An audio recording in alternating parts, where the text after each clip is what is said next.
How about I now? think so. Let's see. Hi, everyone. Hi, everyone. Hey. We are live. Let's see. How is my sound and how is Nando's sound? I'm going to count to 10, and then Nando's going to count to 10, okay? 1, 2, 3, 4, 5, 6, 7, 8, 9, 10. Go. 1, 2, 3, 4, 5, 6, 7, 8, 9, 10. Okay. How are our levels, everyone? Are they okay? I don't know. Let's see. Levels. All right. let's whatever. They'll tell us. Person, woman, man, camera, TV. Oh, that was funny. Yeah. Okay, it's good. So, welcome everyone to the Katie Halper Show. So excited to have, with us as usual on a Wednesday night when he has the time, Nando Villa. How's it going? How's it going?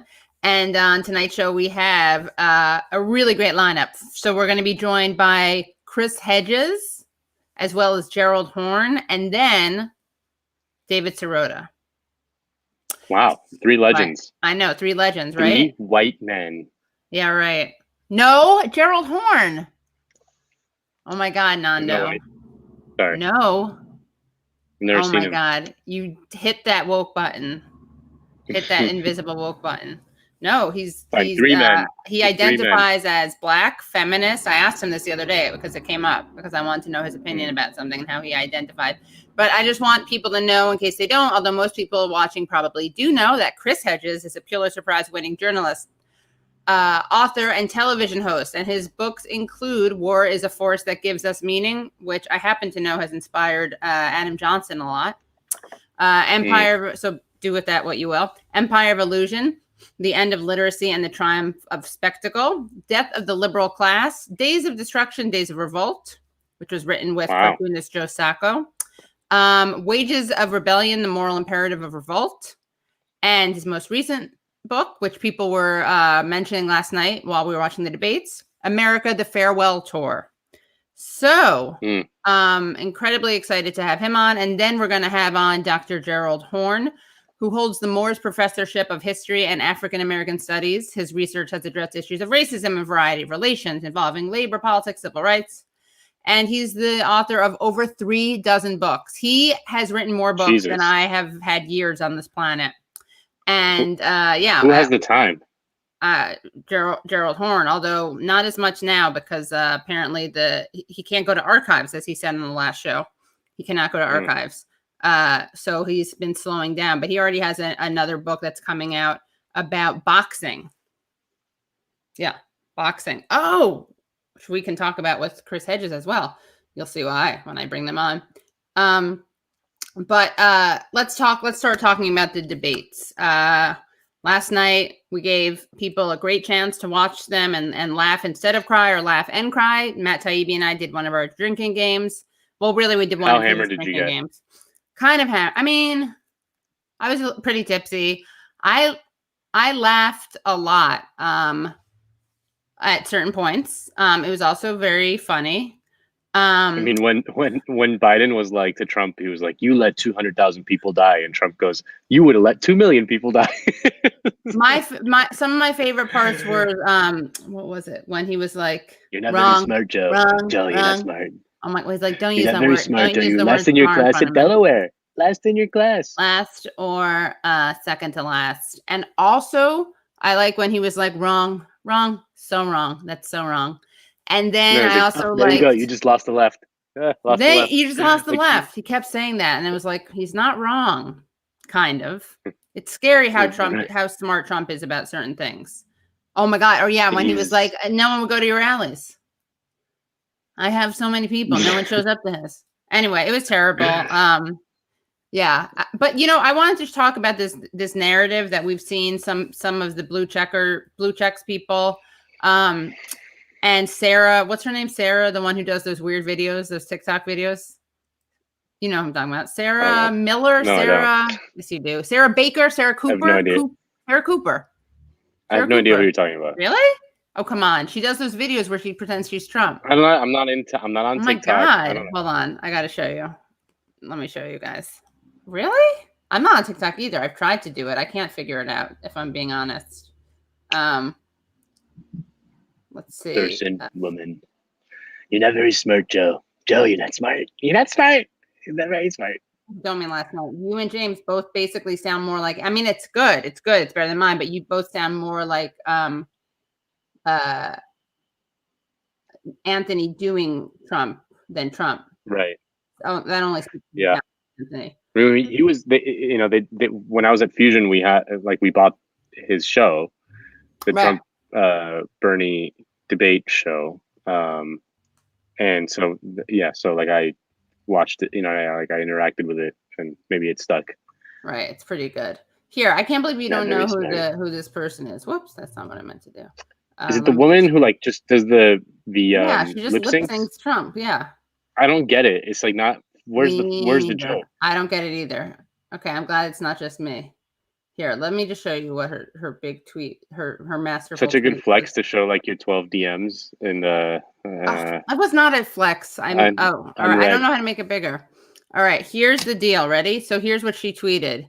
No, I'm sorry. You go ahead. No, please, you. No, I cut you off. No, I cut you off. Okay, if you insist. I do. Hyphen. Scene from the first presidential debate between two women.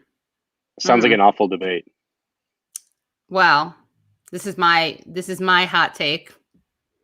And it's true. I wish Margaret Thatcher were still alive to do this, but we will have to settle for Marsha Blackburn and Joni Ernst. That would be so beautiful. Women are perfect, Katie. Who can forget when that beautiful sisterhood moment between Kamala Harris and Tulsi Gabbard when when Tulsi called out Kamala for being locking up people for minuscule amounts of marijuana, sending truancy mothers to jail, and Harris. Did you see Tulsi Gabbard yesterday? Talk about voter fraud and shit. No, but I saw her with a thing over her eye, an eye patch, and giving a compliment to what's his name, Dan Crenshaw. She was like, "Thanks, Instagram. Now we can all pretend to be Dan Crenshaw." Yeah. Anyway, I like the idea that it's just, but for the patriarchy, we would have a perfectly lovely debate between two women, one of whom doesn't believe in climate change, the other of whom doesn't want to do anything about climate change. And that is the feminist reality that I want to see. That is the very unproblematic feminist version of the world that I want to bear witness to and be present to and hold the space for. Katie, did you catch woke Trump at the debate? It was he had a great woke moment when Chris Wallace asked him about racism and what he's done for black people, whatever. He's like, you want to ask me what I've done for black people? Joe wrote the crime bill in 1994. Okay. Mass incarceration. And he goes, and then he used the problematic term super predator to describe.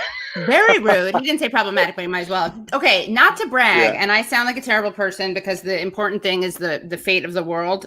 But I use that quote all the time. And I actually mentioned Fusion last night because we were doing live coverage for a Fusion debate when Trump brought up super predators. And it's so funny because Trump is also someone who called for the reimplementation of the death penalty in New York after the Central Park Five, or as they really should be called, and some people do call them this, the exonerated five.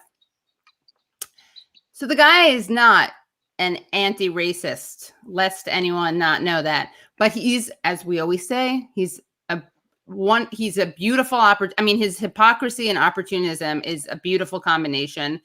And that's why Bernie Sanders would have been the only one to do well in a debate against him. But I'll let that go. Anyway, I think he messed it up. He used super predators, even though that's not the term that Biden used.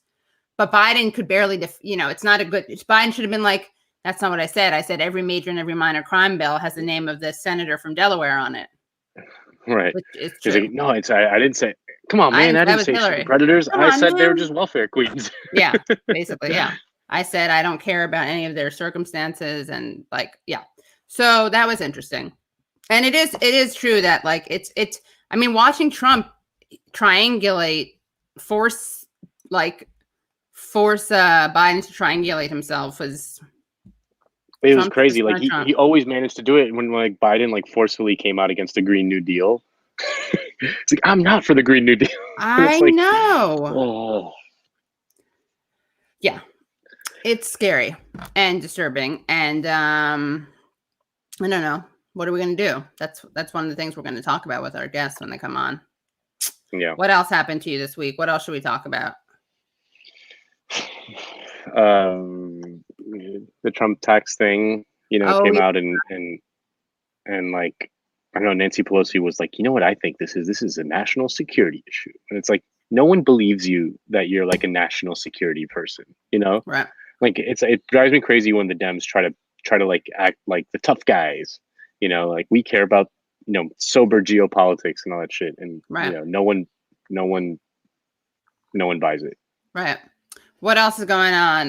No one's really talking about any other stories, right? Except for this. We got the Proud Boys moment, which I thought was kind of ridiculous because, well, we can talk about that in a second. But someone said, ask Nando about Catalunya and watch his leftist facade crumble. Oh, really? Okay, that's kind of complicated. I mean, it's not clear where the line is. Yeah, we're going to bring in the guest soon, but let's just do a 1 minute hit, Nando, where you give your hot take on Catalunya and try to straddle the leftist lines there. It's not much to straddle, I guess. I don't know, like in nationalism is incompatible with the left. I don't know, in general. To me, it's, left should be about class and internationalism, and the the class analysis of the situation in Catalonia. It's like the nationalists have always been on the right. They just always have. The party of Catalan nationalism traditionally is Convergencia y Unión, which is a right-wing party. Right. So there's a very small left-wing independence party, but it's like incredibly small. The bigger ones are on the right. Anyway. All right. And they want it in Spanish. Claro. En español. Bueno. Just do it. Just say in Spanish. It's easy. Just give them. We got to throw them some. I don't mean to put you on the spot. Yeah. Los nacionalismos son de derechas casi siempre. That's good. All right. I could have said that too. Pues soy yo. Pues claro, es que pues no pasa nada. Pues vamos a ver. All right. So, hi everyone. Okay, should we start? The show with the interview with our guests? Sure. All right, let's do it. Sure. We are bringing in our guests. Here we go. We have Chris Hedges joining the stream and Gerald Horne joining the stream, and we're so excited. Oh my goodness. Yes, thank you so much for joining us. Can everyone hear everyone? Dr. Horne, can you hear us? Chris, can you hear us? Mm-hmm. Dr. Hedges, Mr. Father Hedges, Boxer Hedges. Do you still box, by the way? Oh, wait, now I can't hear you. We did the test before. Muted. Oh, wait, I got it. Unmute. I got it. You gotta unmute him. Oh, no, you have to can't unmute. I guess their mic is connected. Let me just remove and then re-add. Add to stream. Okay. Is your mic connected? Did you change anything with your mic? Me? Or can you press? No, can you press the unmute? Oh, I think I hear something. Great. Okay. Perfect. All right. Great. Yay. Thank you. So thank you so much for joining us. And how are you tonight? I'm good. Great. Better than last night. Yeah. Did you watch the debates? I did. Sorry. Thank you. What was your favorite part? Well, they're not debates. I mean, right. And they're not organized as debates. They're organized as kind of game shows. So there was no favorite part. I mean, it was just appalling. And I think it wasn't just Trump. It's the whole descent of political discourse that it embodied, which has been going on now for a few decades. So yeah, it was really just sad. Yeah. Was it worse than you expected? Around what you expected? It was probably worse. I mean, Trump does have an amazing ability to set a low bar and then outdo himself. But it was substance less among two politicians with zero vision. Right. Yeah. Well, we're going to bring in someone with a lot of vision, Dr. Gerald Horne. Hello. Oh yeah, that kind of vision too. Thank you so much for coming on. Thank you for inviting me. Yes, of course. And were you blessed with the opportunity to watch last night's debates as well? Debate or quote unquote debate, I should say. Yeah. Well, I'm afraid so. I mean, obviously, I agree with the consensus. It was chaos. It was a train wreck. But on a more serious note, it was very dangerous. I agree with the consensus that the shout out to the Proud Boys was a very ominous signal. We know that the Republicans are going to mobilize 50,000 so-called poll watchers for the election on November 3rd, supposedly to ferret out voter fraud, which somehow magically materializes in Black and brown communities. We saw a few days ago what transpired in Virginia with early voting when these Trumpistas were harassing voters trying to cast their ballots. We know about the close relationship between the ultra-right fringe, which the Republicans need to push them across the finish line, which is one of the reasons why Mr. Trump was so reluctant to criticize them, the connections with police departments. In fact, there was a very striking hearing just yesterday, interestingly enough, the day of the debate, on the House side of Congress concerning these particular connections and ties. And I recommend it to anyone who has access to C-SPAN. It's quite chilling and quite informative simultaneously. So obviously we're at a very perilous moment right now. I think we talked on your program a few days ago about the article by Barton Gellman in The Atlantic, which sketches a so-called electoral college coup. And of course, the Professor Lawrence Douglas in Amherst, in his book, Will He Go? Interestingly titled, obviously, sketches other kinds of scenarios. And Mr. Trump is in trouble because if he is forced to leave the White House, he may face prosecution. And from the Manhattan District Attorney, Cyrus Vance, from the New York State Attorney General, Letitia James.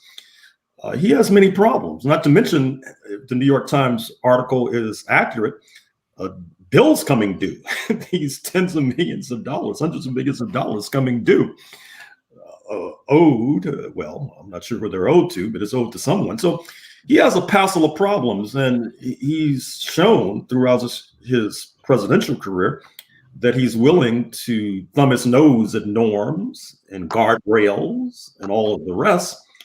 And perhaps even more troubling is that his base is standing by their man. I'm not sure what he needs to do to shake that allegiance, but I don't think that allegiance will be shaken because, as one of his supporters put it, they see this as a Flight 93 election. Right. That you have to take over the cockpit or charge the cockpit. Otherwise, although they did all die, right, on that flight? Yes. Well, that was the point. You're on the flight too, by the way. Right, they're right. Right, except the sad thing is we're all on that same flight, right? Right. So it's a very perilous moment that we're facing right now. And I want to thank both of you, Dr. Horne, and can I call you Boxer Hedges? Yeah, that was 40 years. That was 40 years ago. But it's like when you're president, you never stop. You know, okay, all right. But I do want to. You were on Gerald. You were on Chris's show, and a pleasure indeed. And pleasure, yeah. It was a pleasure for everyone watching, and I wanted to get both of your interpretations of this, because I think there's certain overlaps and there are certain areas where you disagree, and it's just an interesting. I like having guests who agree on certain things, disagree on other things, because it's not this like total ridiculous substance-free shouting match. But what is your response to both to Dr. Horne's description of what happened and this dynamic? And do you agree that this is a I mean, I think we all think this is a perilous moment. So what do you have to add to what was just said? No, it is. It is a perilous moment. I totally agree with everything Gerald said. And of course, the situation will be much worse if Biden wins. because Trump he's telegraphed more than once exactly what he'll do. This really comes out of the Rudy Giuliani playbook, where how he beat Dinkins, David Dinkins, first African-American mayor of New York. And he got all these retired corrections officers and police officers to go out and intimidate voters in neighborhoods where Dinkins was expected to do well. And the Democratic Party didn't challenge it, as they should have. And so that's just going to be writ large. He will mess with the actual voting process as much as he can. He clearly won't accept the results. And he'll greenlight these neo-fascist groups like the Proud Boys and Knights for the Alt-Right and Three Percenters and all these other groups, these white militia groups. I think we're entering an extremely perilous moment in American history. It reminds me very much of what happened in Yugoslavia. I think there are many parallels. I was just talking the other day to the great Croatian writer, Slavenko Drakulic, we were both there in the early 90s, about precisely how Yugoslavia disintegrated and all of the flashpoints we see. I mean, people forget that in Yugoslavia, you had this same kind of posturing by these armed ethnic groups, and nobody really wanted, I think, or certainly planned in any way or expected a war. But then people start getting killed, and you open that Pandora's box and you lose control. And you can't have these heavily armed groups showing up in places like Portland carrying Glocks and AR-15s and everything else, and not eventually something's going to happen. And Trump will incite it if he loses the election. I'm a little wary of the polls. And I think we do have to acknowledge that there isn't much of, an excitement about the Biden candidacy. In many of the battleground states, the Democrats aren't on the ground. The Trump supporters are going door to door. So, yeah, I think that this is just part of the unraveling of the American empire. But the systemic problems are so deep and so severe, and too often we personalize politics around figures like Trump or Biden, right? I like that. And in fact, in terms of human suffering, Biden wins the prize. Trump doesn't come close. If you take the wars in the Middle East, I spent 7 years in the Middle East. I teach in a prison. Half of my students' lives and their families' lives would not have been destroyed but for Joe Biden. We used to run around in '94 with the omnibus crime bill, bragging about all the new crimes that now warranted the death penalty. He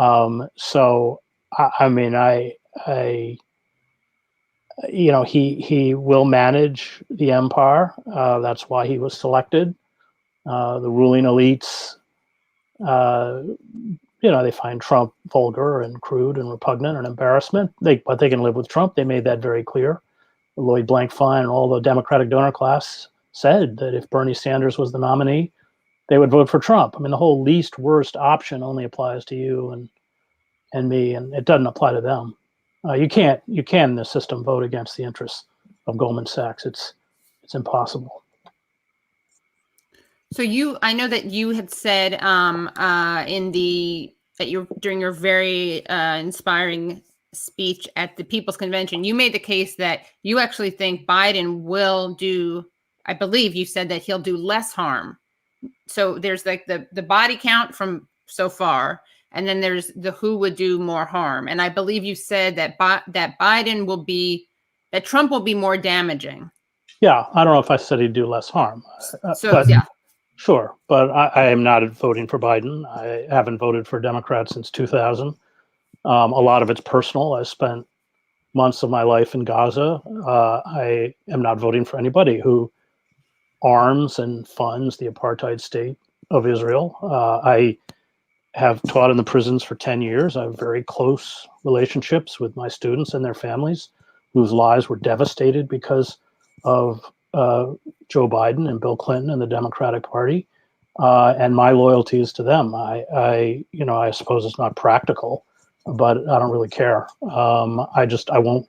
I mean, when I heard Obama give that speech to AIPAC in 2016, might as well have been written by AIPAC. I just can't betray these people. I spent 20 years overseas. This is personal, and I have to go back to these places, and I at least want to earn the right to ask for their forgiveness. So, okay. And Dr. Horne, where you said to me on Sunday night when we chatted, you said on the show that you thought, feel free to vote green if you're in and I should clarify, you weren't telling people. I was asking you what you thought people should do. It wasn't like you came out telling people what to do. But you said that, people should feel free without any hesitation to vote green if they live in a state that's clearly going to go one way or the other. And you also said that you hope no matter what happens, that Howie Hawkins is not blamed the way Jill Stein was and Ralph Nader was. And you pointed out how in the past there's been very little introspection into why the Democrats have lost the voters that they've lost. What do you think in terms of Chris's position, which is that Trump will do more harm, right? Is that the way to do more damage? But for partly personal reasons, he won't vote for Biden. Well, let me just throw in there that the whole mess that we're in was a bipartisan effort, and Biden was complicit. What created Trump? I know half my family comes out of the working class in Maine, so I have very personal experience as to the rage of the white dispossessed voter. The small towns in Maine where my family comes from, courtesy of NAFTA, are destroyed. I mean, destroyed is not too light a word. The church that was in front of my grandparents' house in Mechanic Falls, Maine, burned down, and nobody ever erased it. It's just a blackened hulk. The bank is boarded up. That one methamphetamine lab after another, this is what vomited up this figure like Trump, in the same way that the economic collapse of Yugoslavia vomited up figures like Slobodan Milosevic and Franjo Tuđman and Radovan Karadzic and others. And if we don't attack these systemic issues, which Biden has zero intention of doing, he's already made that very clear, things are going to continue to devolve and get worse and worse and worse. And this is part of the infantilism of American politics, which infects the left as much as the right. I yearn for the days of the old socialists and the old Communist Party, which I thought that was Biden. Isn't he the radical left? Yeah, there you go. Well, that shows you how far we've gone if he's the radical left. You look back, you read the memoirs of the old anarchists who are working 12 hours a day in the sweatshops in the Lower East Side, and at night they were, all sitting around study groups, which you also saw among radicals in the 1960s, including the great black radicals, many of whom, Sundiata Acoli, Mumia Abu-Jamal, and others are still locked up, Leonard Peltier. And because they had that kind of systemic understanding, they were considered a threat by the state and within the prison system. They immediately went into isolated. They didn't commit any prison infractions. They were immediately isolated from the rest of the population. So, I come out of that old left, which has largely disappeared in the United States and been replaced by, I would call it, a kind of boutique left or boutique activism. So is it your hope, though, that Biden wins? You're not taking the position that you think it will be better if Trump wins. You're saying that you won't personally it won't be better. Pull the lever, right? Well, look, just read the climate science reports. Everything. If we actually responded rationally at the moment, it's still baked into the system for the next 3 decades. We're talking about billions of lives disrupted, huge amounts of human suffering. And I think the elites throughout the industrialized world have proved that they're utterly incapable of dealing with the greatest existential crisis facing the human species and every other species, which is why I support Extinction Rebellion. I think I think we have to destroy the system. We have to break it down through nonviolence, through mass civil disobedience, and getting too caught up in the parlor games of Biden or Trump. This is the point. I don't want to see Trump win. I'm going to be honest. I find the guy, even I never thought I'd look back with nostalgia towards George W. Bush. At least he was also an idiot, but at least he was managed. But at the same time, I'm not playing their game. I haven't played their game, and I'm not going to play it. Dr. Horne.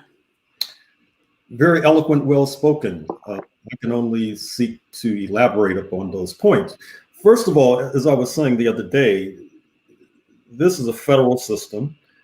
The analogy is if there were a presidential election in the European Union, you wouldn't necessarily expect the voters of France with their particular revolutionary traditions to vote the same way as the voters of, say, Estonia or Lithuania, for example. And likewise, in the United States, as noted, we already know what the results are going to be in perhaps 40 different states.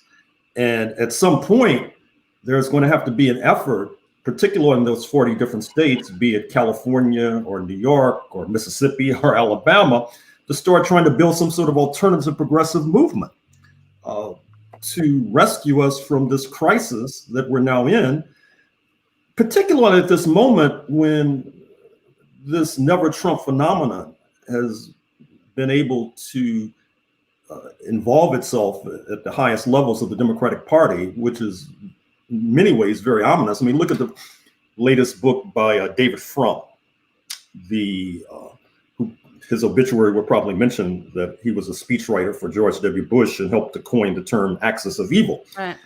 Some of the policies that he counsels for the Democrats, and of course, he probably will have a fair amount of sway because of his cachet, are quite dangerous. And particularly if you look at some of the hawks that have styled themselves as never Trump Republicans, such as Colin Powell, for example, whose obituary surely will mention his disastrous speech at the United Nations, providing cover for the catastrophic invasion of Iraq in 2003. Not to mention other hawks like Michelle Flournoy, who's scheduled to be the Pentagon chief under Biden, and Nicholas Burns, another hawk from days of yore.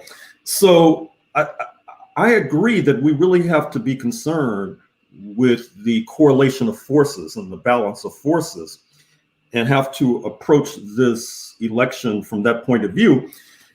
And even if you're in one of those 10 states where it's unclear who will prevail, I still think that even people who say vote for Biden, they should have a long footnote. I mean, for example, they should say something like, well, I know that one of the reasons that we're in this perilous moment is that the liberals, such as the ACLU, which purged communists, and the NAACP, which purged communists, and the AFL-CIO, which purged the left, tried to oust the West Coast Longshore from the House of Labor, that helped to disrupt the correlation of forces politically, creating the rise of this right, which has hampered labor education and has pointed a significant sector of the working class, particularly the Euro-American working class, in a conservative or pro-Trump direction. So I know that this is what we're facing now is the historical result of these liberal blunders, which, by the way, are still going on. I mean, for example, oftentimes get calls from NPR to comment on certain issues. You know, they do the pre-interview. And of course, I'm candid and frank, which means I rarely get on NPR, because you have to be in a certain kind of narrow range of opinion. And if you're to the left of that, well, you know, sayonara, goodbye. And that obviously helps to disrupt the correlation of forces politically, helps to reduce ideological space, political space as well. So once again, I think that if we're going to in those particular 10 states, if we're going to counsel voting for Biden, at least give an explanation. Because otherwise what happens is that younger people, when they see people who call themselves radical or Marxists or socialists, and then they say vote for Biden, it leaves young people confused a lot because they say, wait a minute. So give an explanation. Try to explain how we got to this point. Otherwise, you're giving a pass to the Democratic Party elites, because I think we need to face it, is that the Democratic Party, I guess it sees itself as sort of an African National Congress, which has communists and capitalists. The problem with the Democratic Party is that the former, the radicals, are not in the driver's seat. At best, they're a caboose on the train. And until that begins to change, well, then we're always going to be faced with these perilous moments whereby if Biden is elected, for example, you'll face this harebrained geopolitical strategy of trying to confront Moscow and Beijing simultaneously, which is a prescription for disaster. And once again, if people are going to on the left are going to counsel that vote for the 10 states, give an explanation. So we don't wind up in the same place. Yeah. Last night watching the debate, I was struck by the thought that, we've seen so much social upheaval in the last few months, especially. We've seen a massive social uprising in the wake of the George Floyd murder. There's clearly kind of unrest on the ground, and like the two guys that the system coughs up are these kind of like ancient dudes who, like you said, have zero political vision. And it struck me that the energy on the ground kind of doesn't reflect, is just not reflected at all by the system. And I just don't know what comes from that. Obviously like increased cynicism and that decreased voter turnout and all that stuff. But like how do you break out of it? We know what's going to come from it. I don't think the Democratic Party can be called a political party. It doesn't function as a political party. The base has zero possibility to affect the policies of the party.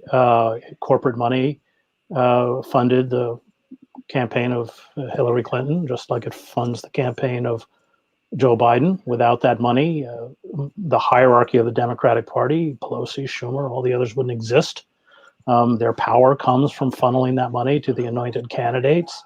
It's not a political party. It's part of the oligarchic duopoly, nor do we live in a democracy. And Sheldon Woolen has, I think, explicated this.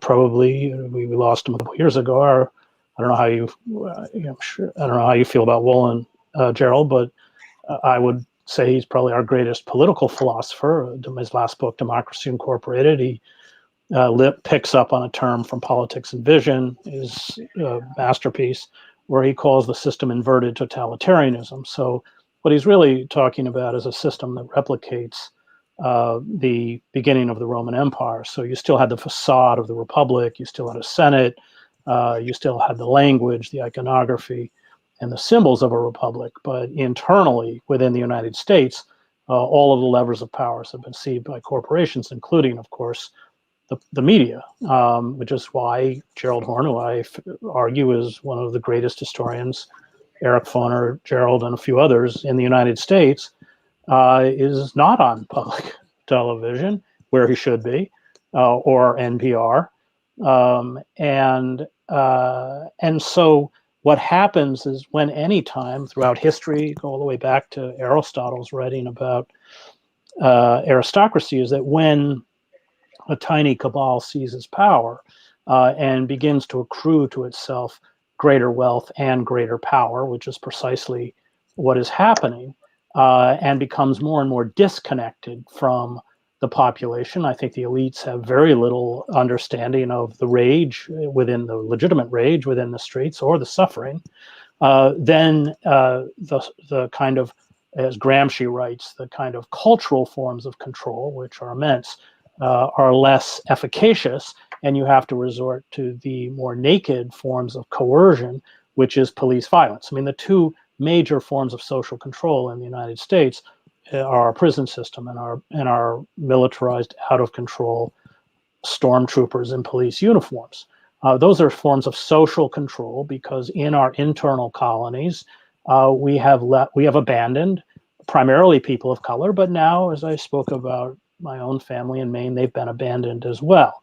The difference is, and James Baldwin, I think, pointed this out, is that he talks about why, Baldwin writes about why Black Americans, particularly men, don't tend to go through the kind of midlife crisis that white middle-aged men go through. And he said, because you learn very early as an African American that the system is totally gamed against you.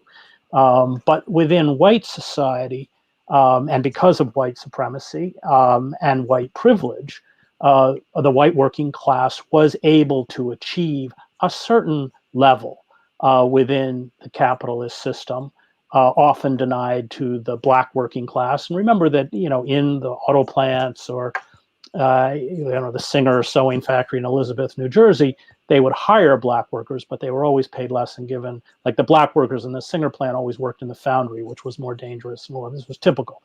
But now you see that white working class has essentially been cut off. The inability to find a place, to self-actualize themselves, to really have a future has been denied to them. And what that has done, we'll go to Emile Durkheim, the great sociologist, is rupture the social bonds. And when you rupture those social bonds, Durkheim argues, I think correctly, you reach a point where people begin to express themselves through very self-destructive pathologies. Durkheim's work on suicide, 1898, explains this very well, where he asks the question, what is it that drives individuals and societies to carry out acts of self-annihilation? And that's precisely what we're seeing, which was the focus of my last book, America, the Farewell Tour. I've long written about the decline of empire, et cetera, and the internal marginalization and social inequality and everything else. But I just looked at these pathologies, the opioid crisis, suicides, hate groups. I spent time with Knights of the Alt-Right. As a matter of fact, I was actually outside of Binghamton, New York, in upstate New York, around a bonfire in the woods with them in the middle of the night, praying to God. None of them Googled me. But as Durkheim says, people who seek the annihilation of others are driven by, and I think this is correct, desires of self-annihilation. So when we look at the deep malaise, what Durkheim would call the anomie of American society, the deep dislocation, the rupturing of social bonds, the seizing up of our political system, the looming climate crisis, and let me also include the inability to control a rapacious military machine, which is probably in the end, the most dangerous force to our democracy. At the late Roman Empire, you had the Roman Empire attempting to support a 1 million man army. And in the end, they picked, the Praetorian Guard picked the emperors. As a matter of fact, in the end, they were auctioning off the role of emperor. So that's where we're headed. I mean, that's where we're going. We are replicating, as Joseph Taylor wrote in Collapse of Complex Societies, the kind of disintegration of a late empire or late civilization. And all of the indicators are familiar. Tainter looks at 24 civilizations, but we've replicated all of them. The difference is that this time, because of the climate, when we go down, the whole planet's going to go with us. That's where we're headed. Sounds great. Can't wait. No, what do you really think? Just kidding. No, but but this this is the other thing. I spent 2 decades not living in this country. This childish mania for hope is crippling and disempowering. I mean, I was a war correspondent.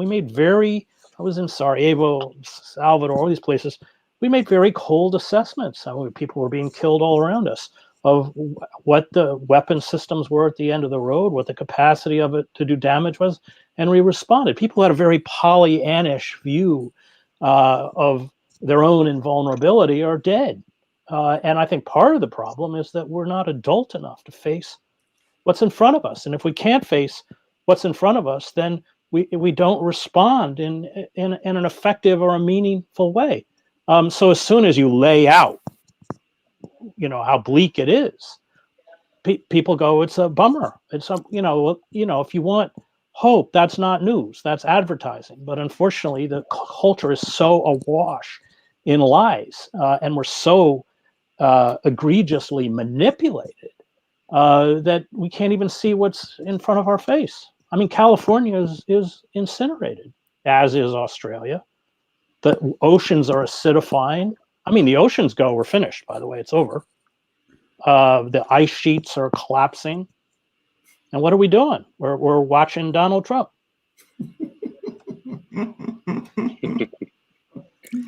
Dr. Horne? Well, as suggested before we came on, I'm going to have to sign off soon. Yeah, all right. Full disclosure, I was warned of the early bedtime. Yeah, exactly. But let me say that, once again, to cite David Frum, he has this saying that the GOP fears its base and the Democrats resent their base. And because the Democrats resent their base, particularly they're heavily dependent upon the Black vote to turn out, they're quite susceptible to GOP blandishments to punish their base, such as putting them in jail so that they have felonies hanging around their neck, which means that they're not allowed to vote, putting them disproportionately on death row, et cetera, which obviously means they can't vote either. And once again, I think that it's important to bring this out because it seems to me, if we're speaking to younger people and people who are entering this system rather shortly, they have to have some sort of historical understanding of how we got to this point. Otherwise, I think we're doing them a disservice.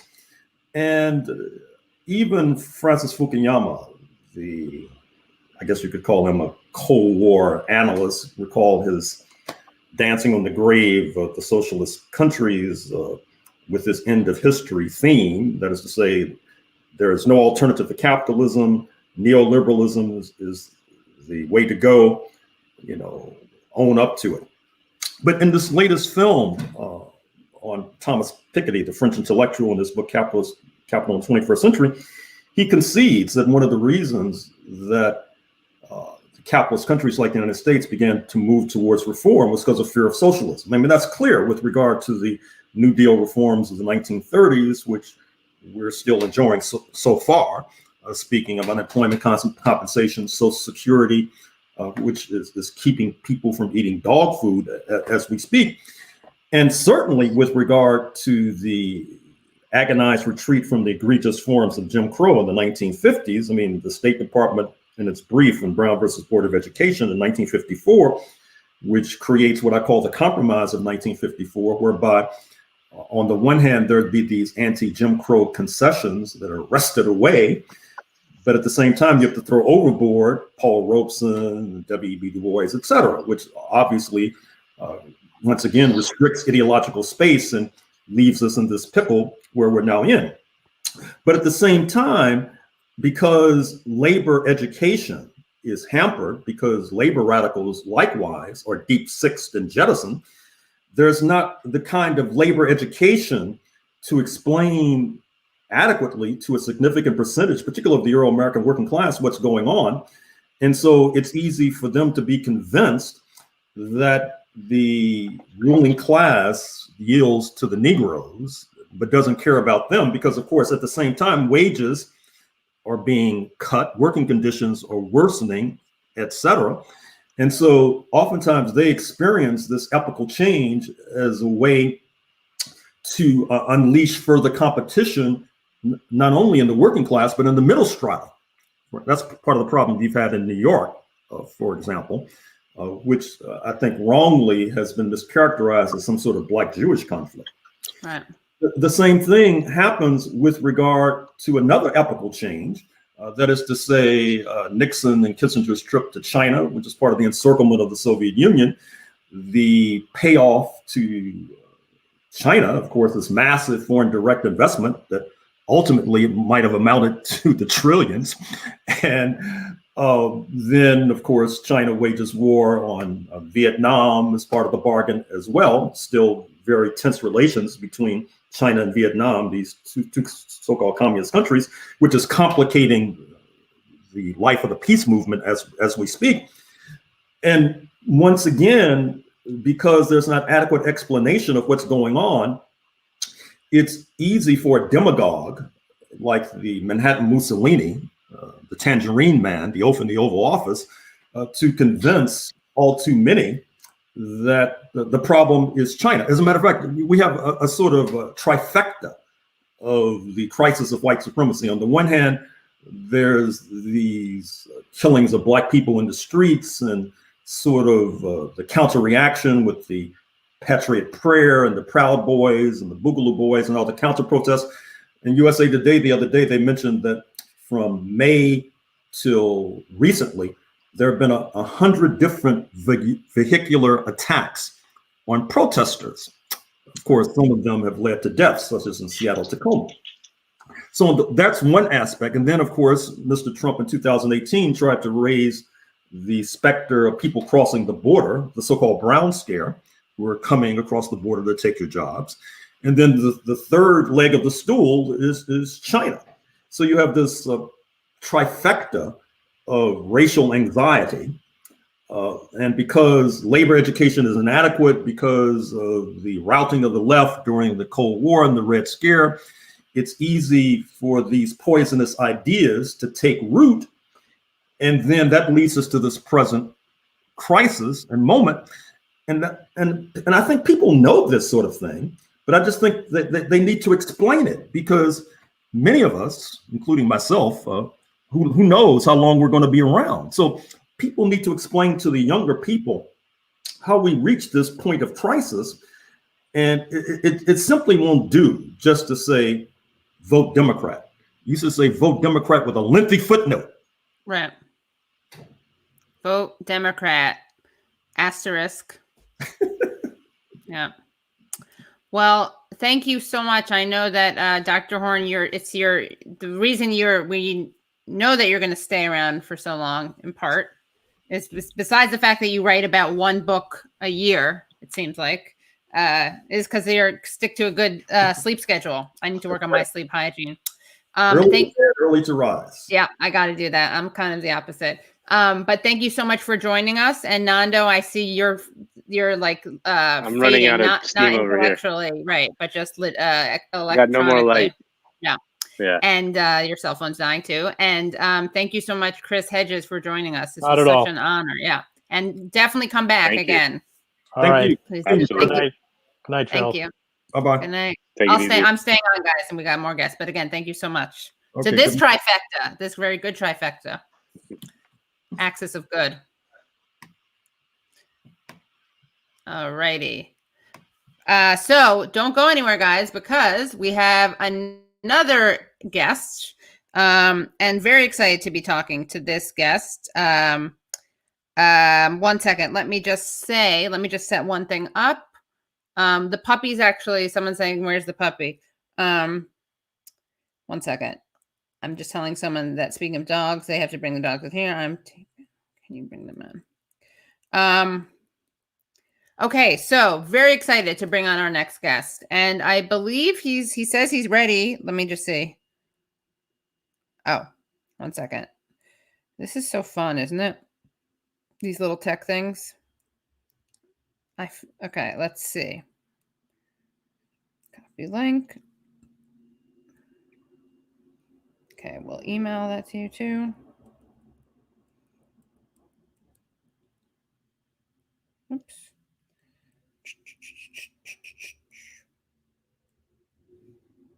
1 second. Talk amongst yourselves, guys. Oh, by the way, someone's going to get very mad. I kicked someone out. I was very annoyed. It was distraction. I didn't want to see it. Raul, that was me. I didn't kick you out. I put you on a timeout because I think it's rude.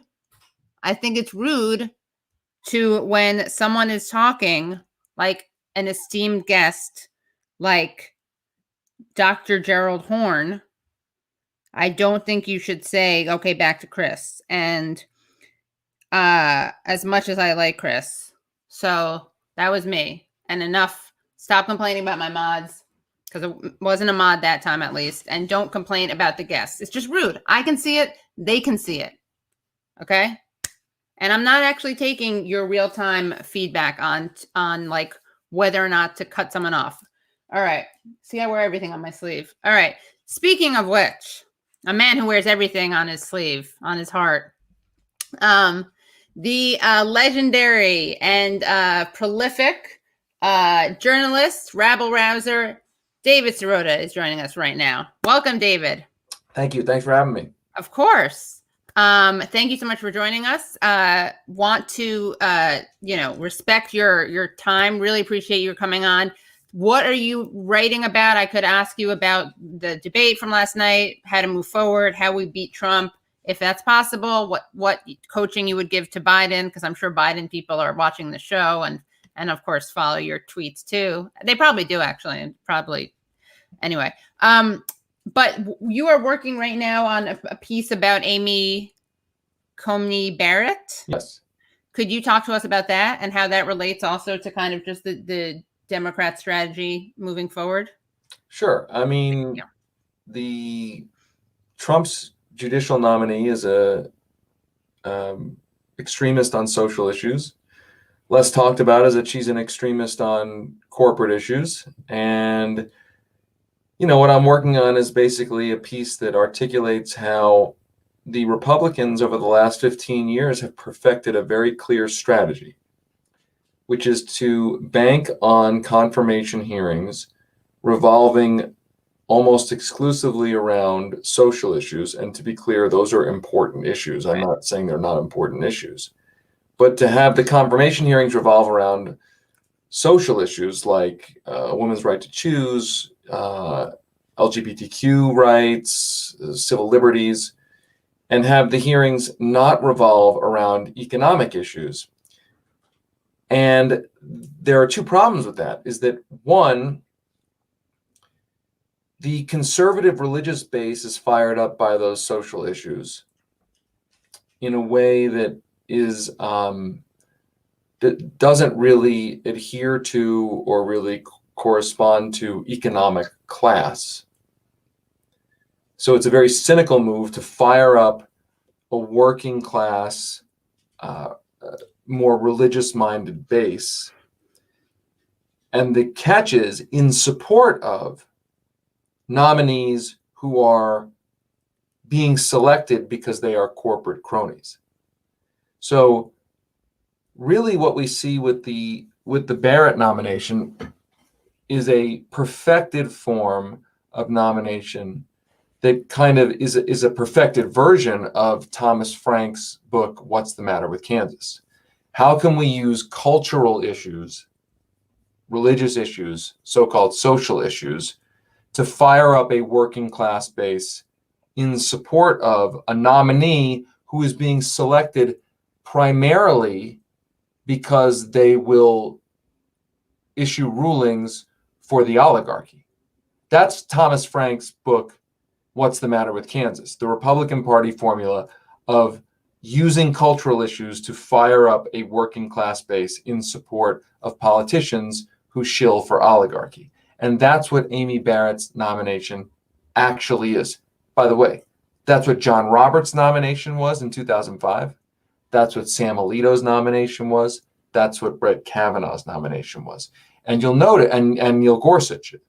Now, you'll remember that Neil Gorsuch's nomination, for 1 minute, it was like the first time, maybe the only time in my whole life, where economic issues became a central issue in the Supreme Court fight. Remember when Al Franken interrogated him on that ruling about the truck driver who almost froze? And it was a whole thing about how Neil Gorsuch had sided with the company, his employer, the worker's employer, against the worker. And it was like, oh my God, like economic issues are now suddenly a part of the Supreme Court fight. This is amazing. And the right like totally freaked out because they were like, wait, this is not what we want, right? And ultimately Gorsuch gets through. What the right wants is to spend millions and millions of dollars on a nominee and have the nomination fight be about cultural issues and not about economic issues. And the point that, the sort of thing that I'm reporting on is that the Supreme Court is mostly dealing with corporate issues, even though you wouldn't know that if you paid attention to these hearings. If you paid attention to the hearings and Supreme Court fights and the ads, you'd think that all the Supreme Court deals with is abortion and civil rights and civil liberties. You would never think that the Supreme Court is mostly dealing with reshaping our economy, reshaping the relationship between corporations and workers. But that's actually what the Supreme Court is doing. And so you've got a situation where they've found Amy Barrett, who mostly has ruled with corporations, but they know that because she's also an extremist on social issues, that the way our media and our political system is set up is that much of the debate, at least they're hoping that much of the debate will be about, religion and social issues. And again, I'm not downplaying that those are not important issues, but what they really fear is that if a nomination fight becomes about how Amy Barrett actually is a shill for the corporations that are harming the working class, that messes with their formula of, well, the working class is behind us because she's, anti-choice and a Catholic and a religious person, right? They want it to be on those religious terms, not on those economic terms, because if it's on the economic terms, that splits apart their coalition. And of course, the question and problem is that do the Democrats who could oppose her, do they really actually have a quarrel with her positions on economic issues? And that's fundamentally the problem. Like, the Democrats could be like, hey, listen, 70+% of the time that Amy Barrett has ruled on a corporate set of issues, a business case, she's ruled with corporations. So why haven't the Democrats done that? Is because half of them are like, sweet, she's like for corporate America. That's awesome. Cool. We don't have an issue with that. Right. But that's actually the way to potentially stop her nomination. Right.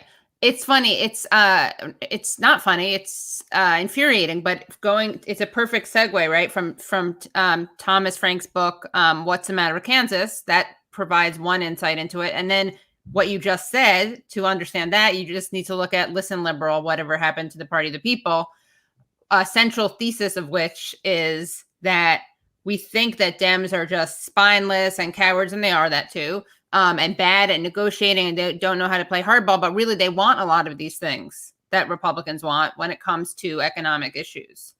Yeah, I think that's absolutely right. Or I put it this way, they answer to the same donors that the Republicans answer to. I mean, look, we broke a story at the Daily Poster about how literally weeks before Trump nominated Amy Barrett, she issued an important ruling in an area of law that has not yet been solidified, basically ruling that gig workers cannot sue their employers for unpaid overtime because their employers essentially forced them into these private arbitration agreements. And she essentially upheld these absurd private arbitration agreements, right? These arbitration agreements are the fine print.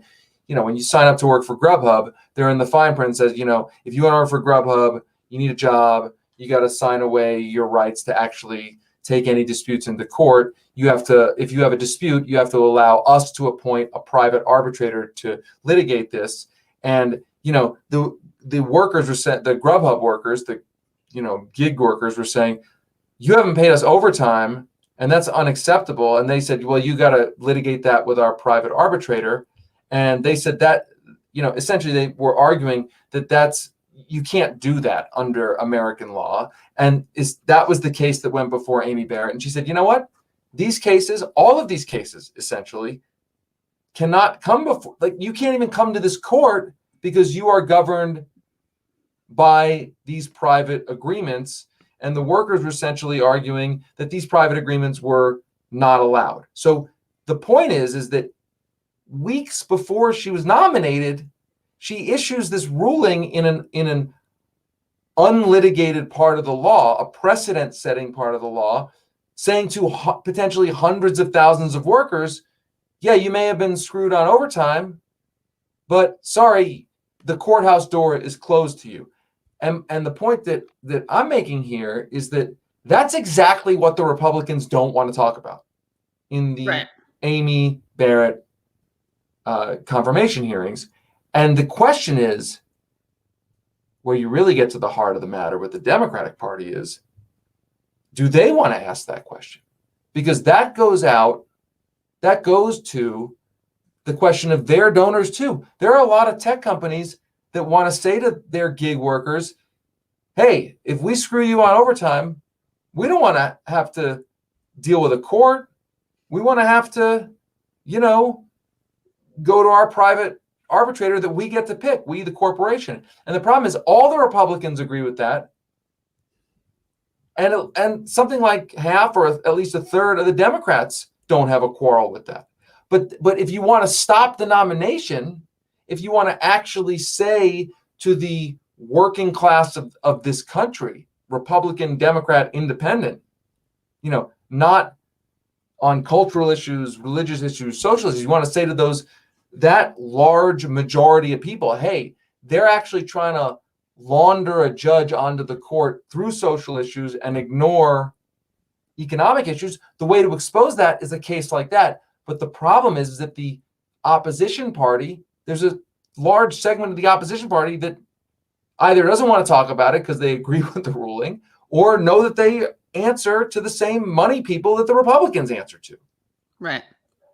So, I mean, hopefully, what the best hope we can have is that people don't get it. The worst explanation is that they know what they're doing. And I guess maybe some slow people don't get it, some slow Dems, or they all know it. No, I mean, I think that and by the way, I'm tweeting out that I'm on your show right now. Oh, great. Perfect. I'll retweet it. Yeah. I'm gonna tweet it right now. All right, here we go. All right, here we go. Great. All right, so everyone share and guys, while we're taking this moment, share this, like this, subscribe. Yeah. I mean, so do the Democrats know? Yeah. Is there anyone who's ignorant about it, do you think? I guess this doesn't really matter. Who cares? But yeah. No, I mean, I think you can singularize it to Democratic politicians, but there's also the Democratic politicians exist in a media ecosystem, right? Like if you're a booker or a producer on a cable network, you're like, all right, what's going to attract the biggest audience right now, today, or 15 minutes in the future? Just say abortion, or Trump is accusing them of Trump is they're anti-Catholic because they don't like. Right. You're making a decision that's sort of baked in. You're not thinking through this. And so the Democrats how do I get on TV? How do I make this argument? And again, it's not to say that Amy Barrett's threat to overturning Roe v. Wade isn't important. I mean, it is a hugely important issue. But it's also to say that if you're a Democratic politician running for office, most of your big money donors have no problem with and or support abortion rights, but almost none of your big money donors want you to be talking about, workers can sue an employer for overtime. Right. So you don't want to talk about things that offend the people who are writing you big checks. And so essentially then you get a politics that's stripped out all economic class issues. And then we're only talking about civil rights and civil liberties and again, important issues, but that you've taken away from the confirmation process the set of business and corporate issues that is actually what the Supreme Court is mostly doing. So you have a confirmation hearing that's about a small handful of albeit important issues that are not mostly what the actual job entails. Right. And also, if you care about those issues, right, and if the goal is to defeat the person because you care about abortion rights, you care about reproductive rights, you care about LGBTQ rights, you care about affirmative action, you would want to do whatever you could to defeat that person, right? Well, sure. If you have someone who's mad about those things, then emphasize the stuff that people will 100%. I mean, look, the amazing thing to me is that, you know, and we wrote about this last week, which is that, you know, a bunch of Senate candidates have said they don't want to talk about expanding the court, right? They've been, I oppose, you know, John Hickenlooper out here in Colorado, the Democratic Senate candidate in North Carolina, you know, it's horrible that they're going to move forward this nomination, you know, and then, well, do you support expanding the court if she's appointed? No, I don't want to talk about it. It's some version of I don't want to talk about that, or actually, no, I don't support expanding the court. And to me, the crazy thing about that answer, I don't want to talk about it or no, is that what are you actually defending, right? What this number 9 doesn't make any sense, in the sense that it's not sacred. It's not. Right. It's not like, you know, written 999 R.I.P. R.I.P. Herman Cain just made me think of that, but yeah. It's not like written in the Bible or the Torah or anything. It's like 9 is a number that was settled on because of legislation. You can change that. Lower courts have 25 judges and they do a rotating thing for different cases, right? I mean, like 9 is like, when did 9 judges become like, you know, like the 10 Commandments, right? That doesn't make any sense. And the point is that the easiest answer to that question, do you support packing the court? Ridiculous. Do you support that? The answer should not be about process. It should be about values, which is to say, do you support packing the court, expanding the court? The answer isn't, I support packing or not packing. Process. The answer should be, I support anything that makes sure a woman's right to choose is protected, that makes sure labor rights are protected, that makes sure, insert whatever issue, the ACA is protected, whatever issue you want to insert. That the Democrats, what we've learned in this process so far, they are so devoted to current norms and standards and processes above and beyond actual values and issues. Right.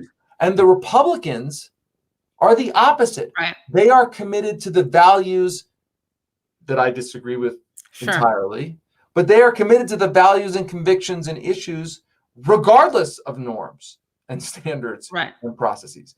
So for a Democratic candidate, do you support packing the court? The answer should be, I will support anything if it's expanding the court, whatever it is, to protect a woman's right to choose. The fact that their default answer is, I don't support packing the court, it's too scary, I don't want to talk about packing the court. It's like, so the thing that you hold sacred is the existing process, which is an artificial norm. The thing that you don't hold sacred is the value. Right. And that's the thing that this whole process is exposing. Because to me, like, you know, not that I, you know, candidates make different decisions and about whatever, but like this shouldn't even be a hard question. Like, I don't care if you're in the reddest of red states, right? Like, if you're running as a Democrat, do you support expanding the court? You know, Amy Barrett may overturn Roe. The answer is, I will support, if expanding the court protects a woman's right to choose, then I support that. Like, I would support anything to protect that right. The end. That's not a hard answer. Now, so is there something they should say, though, kind of coming full circle, given that the economic issues are so are less divisive than the cultural ones? Would you recommend that Dems or Biden say, I support, I don't know what, protect? I mean, like, here's the thing. How is this guy? The thing with Biden in the court is, right, he said, you know, I don't want to take a position on expanding the court. And previously he said, I don't want to expand the court. Meanwhile, he's campaigning as like Mr. Working Class. I'm like pro-union. Right? Yeah. So his answer, like, there's a contradiction there. And no one's actually called him out on it. And you know, I want Trump to be defeated. But the contradiction there is, or at least the tension there is, you don't want to weigh in on expanding the court because you believe in the Senate process and all this stuff. But you have also said, I will never be, my integrity on supporting working people can never be challenged. Right. Well, it's like, listen, the Supreme Court has done so many things and promises to do so many future things to curtail the rights of workers and unions. So shouldn't your answer be like, hey, the Supreme Court passed the Janus decision. It's passed other decisions to hurt unions and hurt workers. If Donald Trump stacks the court with anti-worker, anti-union, anti-consumer people, I will support anything to make sure that the court is more democratically, small d, democratically reflective of a country that doesn't want corporations to have that much power over workers. Shouldn't that be the answer? And if that's not the answer, if the answer is, I don't want to talk about quote unquote packing the court, then aren't you saying that the process and the norm and this supposedly sacred 9 people on the court and that's it idea is more important to you than defending the rights of workers? I mean, literally, this court passed the Janus decision, which crushed the unions that he is relying on, and that he says that and I believe him, that he believes he supports to win the election, and that he believes in as sort of an economic cause. Like, what's more important? Ultimately, those two things are in tension. That's actually what the Supreme Court fight is telling us. There's the tension between Donald Trump has packed the court and the court is set at 9, and I want to support workers and unions no matter, because that's what we need to do. And those two things are in tensions, and ultimately you have to choose a side. And the problem with the Democratic Party right now is that the Democratic Party doesn't like taking sides. It doesn't like saying and declaring where it stands on the oldest question, for instance, of the labor movement, the famous question: which side are you on? Yeah. No, I mean, it makes it that much harder, right? Given that, as you said, they have not practiced or articulated why. I mean, as you pointed out, no one really thinks of the Supreme Court as something relevant to economic issues. I mean, people who know a lot about it do, and certainly, people like you do, but no one, even, the liberal media doesn't frame it that way. Like you were saying, we never really hear about that. Ever. I mean, right. and that's the thing that blows my mind, is that the court is mostly dealing with those issues. Right. And again, this is not to dismiss the importance of those other ones, but if you care about winning and you care about blocking people who are bad on the social issues, you need to remember how you can prevent that person from getting into power, and that's by talking about economic issues. Yeah, well, but yes, I totally agree, but it's just not what the Democratic Party is set up to do right now. Right. And the Republican Party has seized on that, and they understand the dynamics of this. And it's not exactly this, but the equivalent, based on how much the Supreme Court is dealing with economic issues versus so-called social issues, it's the equivalent of having a new Federal Reserve chairman nominated. And the debate is over religious and cultural issues and not over economic issues. In other words, the Supreme Court is dealing mostly with these issues, and the political process and the media process pretends that doesn't exist. Now, of course, if you want to get one layer deeper about it, part of the the pretending has to do with, in part, I'm convinced, and I'm being conspiratorial about it, but like, if you're running MSNBC or CNN or Fox News, you're like, look, I don't care if my employees are pro-choice, I don't care, anti-abortion, I don't care about that. So great, we'll cover that. That'll fire up our list. But I don't want to talk about, I don't want to put people on who are going to question corporate rights. I don't want to have a Supreme Court hearing that's about, corporate power. We're literally multi-billion-dollar corporations. So like, the other part of this is that the media plays a role in this, the corporate legacy media, and the corporate legacy media is not exactly looking to make Supreme Court fights about corporate power. Right. Those are spokespeople. Those are millionaires paid by billionaires who are spokespeople for and employed by and promoting corporate power. They don't want to have a Supreme Court fight that's about, the power of corporations over workers. And I'm not saying it's like literally, newsroom meetings are saying don't talk about this. Right. But I'm saying like that's that's the culture. Like the culture inside a giant multinational, multi-billion-dollar corporation isn't one that's like, hey, let's put on the air let's have our hosts ask the Supreme Court, the senators about the Supreme Court fight. Let's have them ask questions about how this screws workers. Like they're like, that's not exactly what's in the interest of the shareholders and the corporate executives who own the network. Right. Yeah. What about what struck you most about last night's debate, about Tuesday night's debate, besides this failure to say anything concrete about the court? Yeah, I mean, look, the debate was like super depressing, and I think my takeaway was much more meta, which is that like obviously Donald Trump is like lying all the time, and he's unhinged, and I actually think that Biden, he started out really weak. He took Biden's bait on punching left, oh, I'm not for Medicare for all, I'm not for a Green New Deal. It's pathetic. Like that's all bait, by the way. That's all. I think I actually think that like that's a trick. Like Donald Trump is trying to do that. Of course he is. Yeah. Biden to depress. He's smart about that stuff. Yeah. Turnout. Like it's obviously. He kept saying, "You just lost the left. You just lost the left." Exactly. That's all a tactic, right? And Biden took the bait, But I do think that when Biden finally sort of spoke to camera and was like, "Look, nothing's going well in this country." I think that's like, I've worked on a lot of campaigns. Like that's not a bad strategy to just basically say, it was Ronald Reagan's strategy. Are you better off than you were 4 years ago? Right. In sort of a negative, like things are crappy. My opponent represents more crap and I represent saying no to more crap. Like that's not a bad strategy. But I actually think the thing that was really sad was that, lots of people are dying from the pandemic. We have a climate crisis. We have, an economic crisis.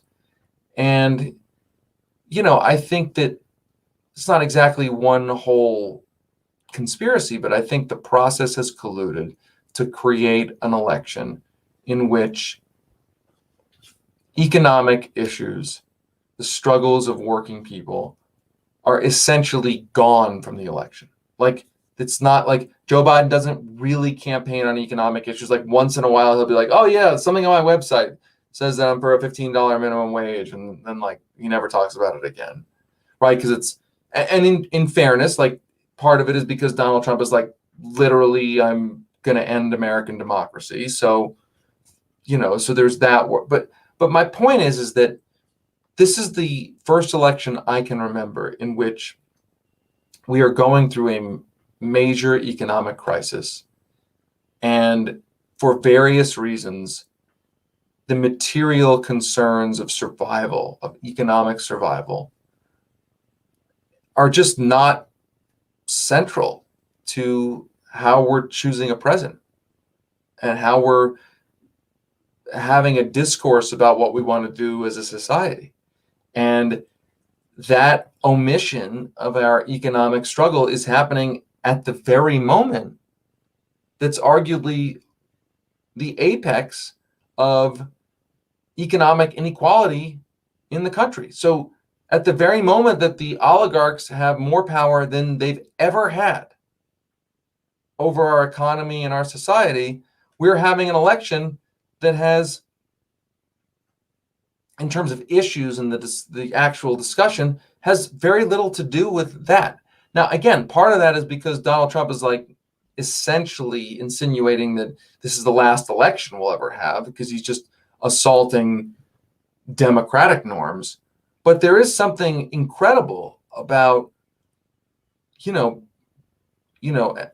Republican Party and also in part the Democratic Party essentially saying this election is not really about the economy.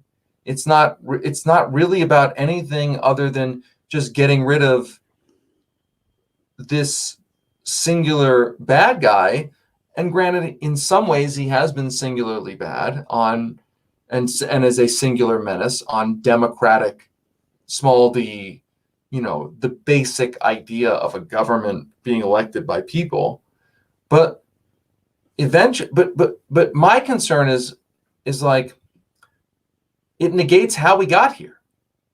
And my view is how we got to this moment is that people voted for change in 2008 amid that financial crisis, right? There was deregulation and all sorts of, policies that enriched Wall Street and got us to the financial crisis.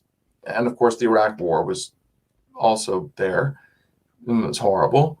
And that we elected a president, people voted overwhelmingly for change, and there wasn't change. And the political capital after that election was spent on essentially propping up the existing system. And that pissed a lot of people off. And the right took advantage of it and used all sorts of racial bigotry to vilify Obama. But the point is that there were promises made that things were going to change, and things did not fundamentally change. And that created a political environment for somebody like Donald Trump to cynically, opportunistically, and dishonestly take advantage of. And he did take advantage of, and we're here now. And now we're having an election that's essentially about just let's keep America, sort of as a country as we understand it for 250 years. Let's not even talk about the economy. Right. And that the fear is that they're going to, hopefully Trump gets, defeated. Like, that's not the fear, that's the hope. But the long-term fear is that then the Democrats get into power. They replay that. Okay, we've gotten into power. Fine. We got rid of this guy who was awful. And now we're not going to deliver for the working class again. We're going to just use our power to prop up the existing system. And then what comes after that, in my view, is like a scarier, smarter, shrewder, much worse version of Donald Trump. And I don't think a lot of people have thought that through because we're focused on getting rid of Trump, and I get that. But to me, when I can't sleep at night, it's like I can't sleep because like maybe Trump's going to win. That would be horrible. But like, if the Democrats win and they just are like, sweet, now we just got to like make sure Wall Street's okay and everything's fine. It's like, dude, the next Trump is not going to be as much of a buffoon as Trump. It's going to be like scary, smart, scarier, smarter, even meaner Trump. And I don't think people have fully processed that possibility. But of course, as like, not to go Godwin's law here, but like as Jews, I'm a Jewish person. Like I think about that all the time because like I know some of that history of my grandparents. Like that's where I am. Yeah. Not to get dark, but sorry. No, I mean, it's not like we were that light earlier anyway, but no, we got it. Yeah. No, I think that's important and a good reminder. And it's very important because people don't understand that it's not enough to just defeat Trump if you care about things like fascism and anti-Semitism.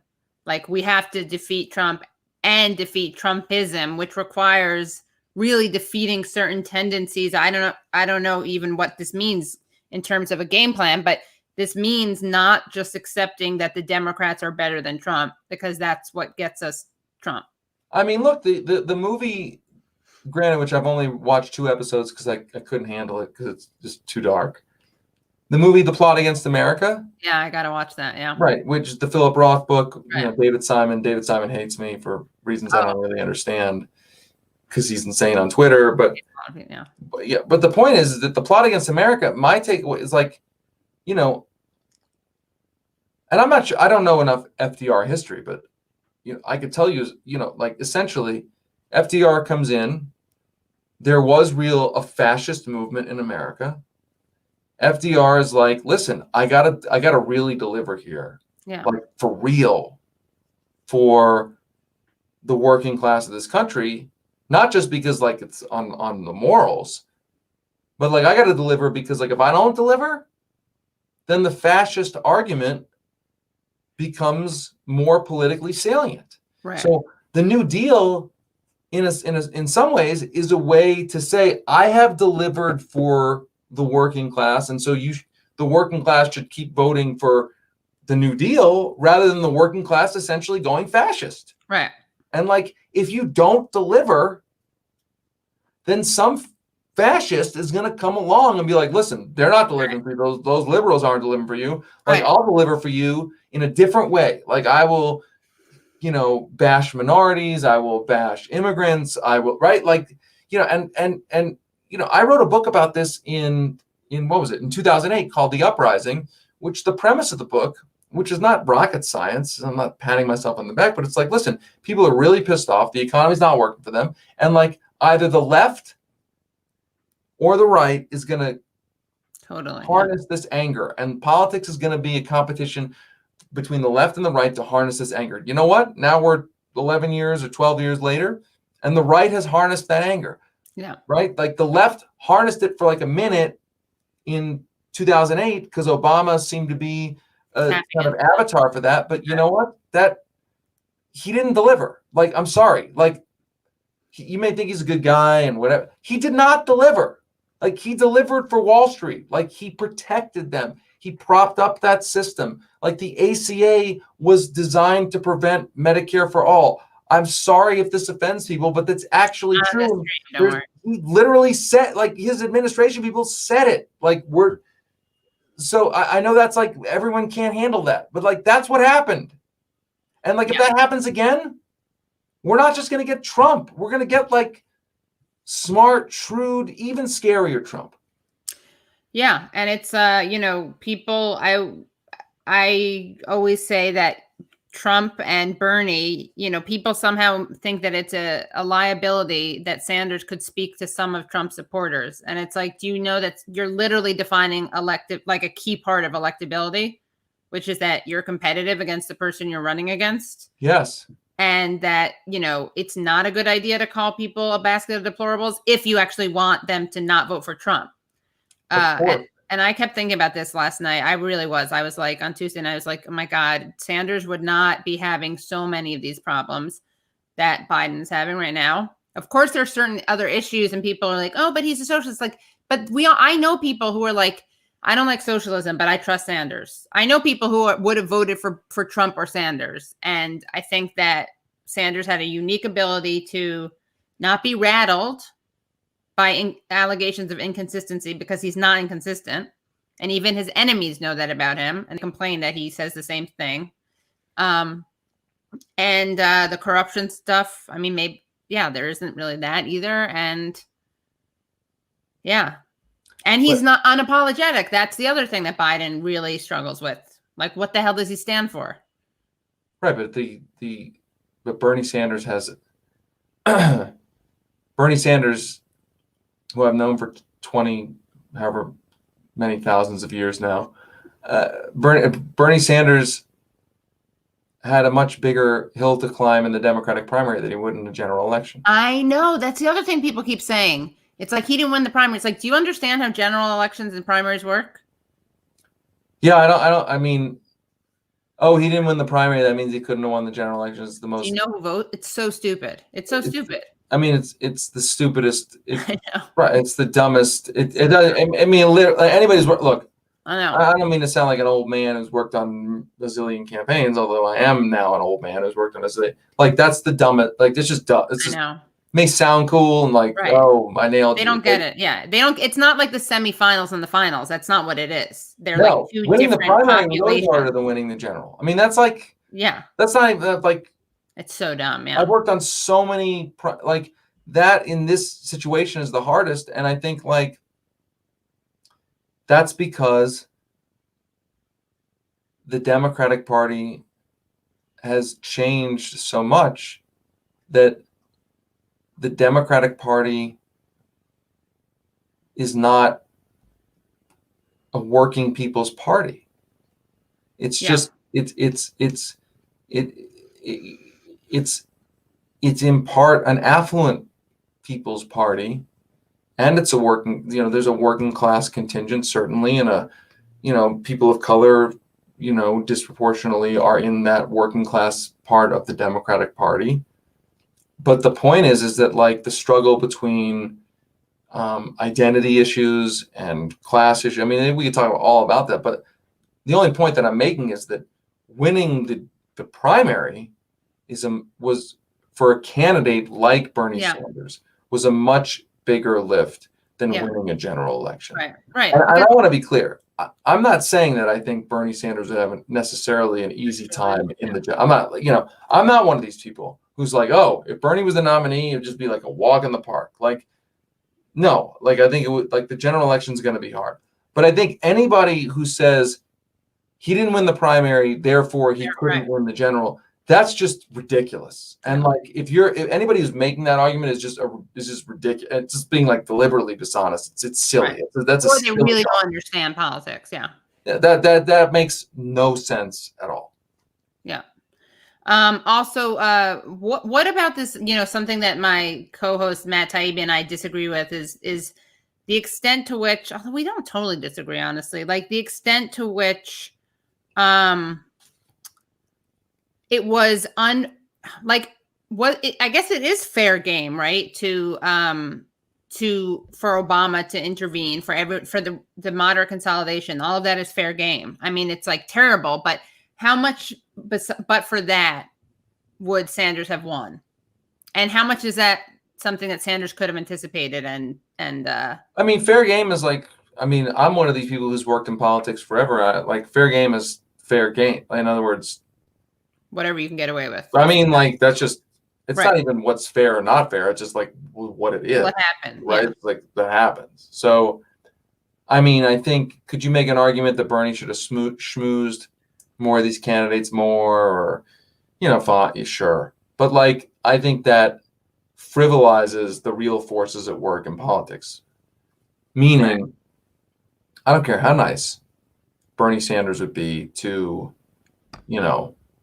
some banker or some corporate executive. Like, politics is personal at some level, but at another level, at a meta level, it's, interests fighting interests. So, all those candidates dropping out and endorsing Biden, they all knew that if it was a gambit that didn't work, they'd be well remunerated career-wise, future political run-wise. Like, that was not a risky gamble. Like, Pete Buttigieg, a former McKinsey exec, going in with Joe Biden at the last minute. Pete Buttigieg at McKinsey, all he did was analyze risk. Like, he was like, like, I'm being paid by McKinsey. Now I'm going to go, run for Secretary of State and get destroyed by one of the, Richard Murdoch. Right. And now I'm going to run for mayor, and now I'm going to run for president. And like it's all ROI. Like, it's all like, oh, now I ran for president. I'm not going to win, but I'm going to go in with Joe Biden. And even if Joe Biden loses, like,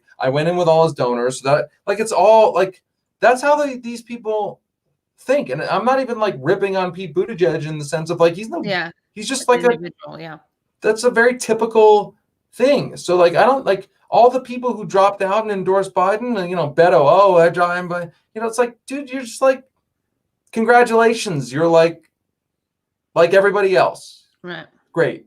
Awesome. You're like everybody else. Right. And like, that's just so fair. So your point about like, what's fair game? I don't judge it on like fair or not fair. That's what this disgusting system is. And so, Pete Buttigieg and Beto and all, like, they're just amoral actors in an amoral system. And amorality is going to be amoral. And they're not anomalously amoral. They're not sort of super villain amoral. That's, like, the thing that made Bernie stand out was that Bernie is exceptionally not amoral. Right. And the actual question that remains unanswered, or answered in a depressing way, is, can you win high office and not be completely amoral? Yeah. He got to the Senate. Okay. Can you become president and not be completely amoral? I got no answer for you other than a negative answer. Right. Not yet. Yeah. Well, David, thank you so much. Come back on. We love having you on. Anytime. Yeah. Sorry I was late. So No. Thank you so much for your hard work. We have another guest coming on, guys. This is just the best show. And unless you feel free to, well, you've work to do. Okay. I always try to like cross-pollinate my guests, but it's Arun Gupta, who is great. Oh, and he's going to be talking with us about live from Portland. He's going to be talking to us about those guys. Tell him I said hi. I will, yeah. And tell your audience to subscribe to the Daily Poster. Yes. What happened to TMI? Is that still? Yeah, no, we changed the name. We decided to change the name. I like Daily Poster. I'm a poster. I'm a 20-year veteran posting on the internet. So we decided to do that. Got it. All right. So it's all right. It's not TMI to go to the Daily Poster. Dailyposter.com. Dailyposter.com. Thank you so much, David Sirota. Really. Thank you, Katie. Don't get too down. Stay. I don't know what to do. Well, let's watch. We should start doing like a movie. We can have we should start reviewing depressing Netflix shows. I would love that. Yeah. Come on. We'll do an episode on that. Anytime. Yeah. The plot to steal America, right?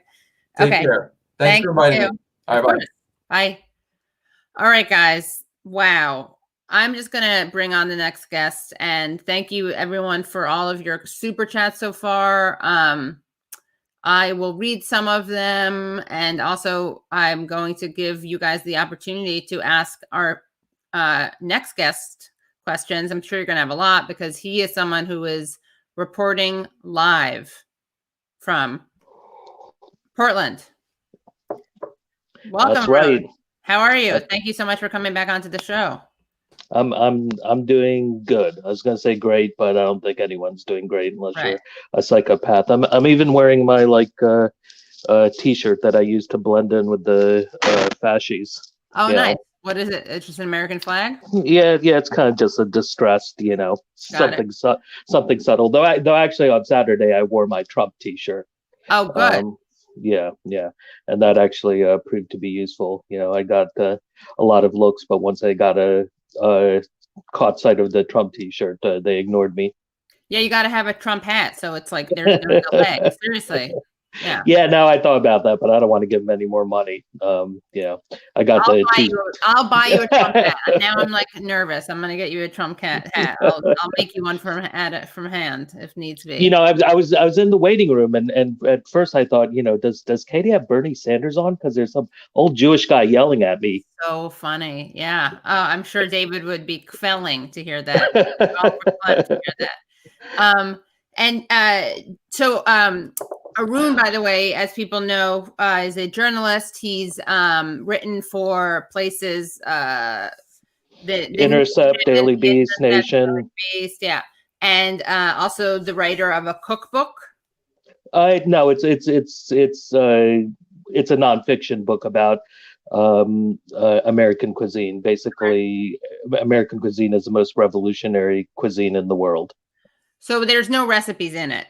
But there'll be recipes embedded in the text because, as you know, but your audience may not know, I'm actually trained in classical French cooking. I used to cook professionally in New York City, so I know my way around the kitchen a little. Yeah, well, it'll be like the new water for chocolate.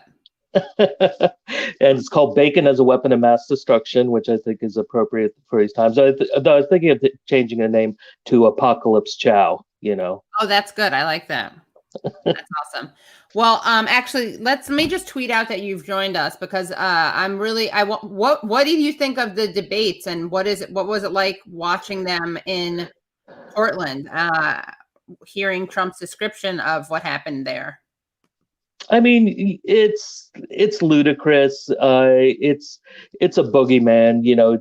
I mean, he is a stone cold fascist. There have been some of us who've been warning since 2016 that there is this real danger of fascism if he got into office. And, a lot of what's going on now was completely predictable. Like I every few months I tweet out what I wrote a couple of months before the election, and people are like, "Oh my God, you have a crystal ball." And I'm like, "No, I was just paying attention."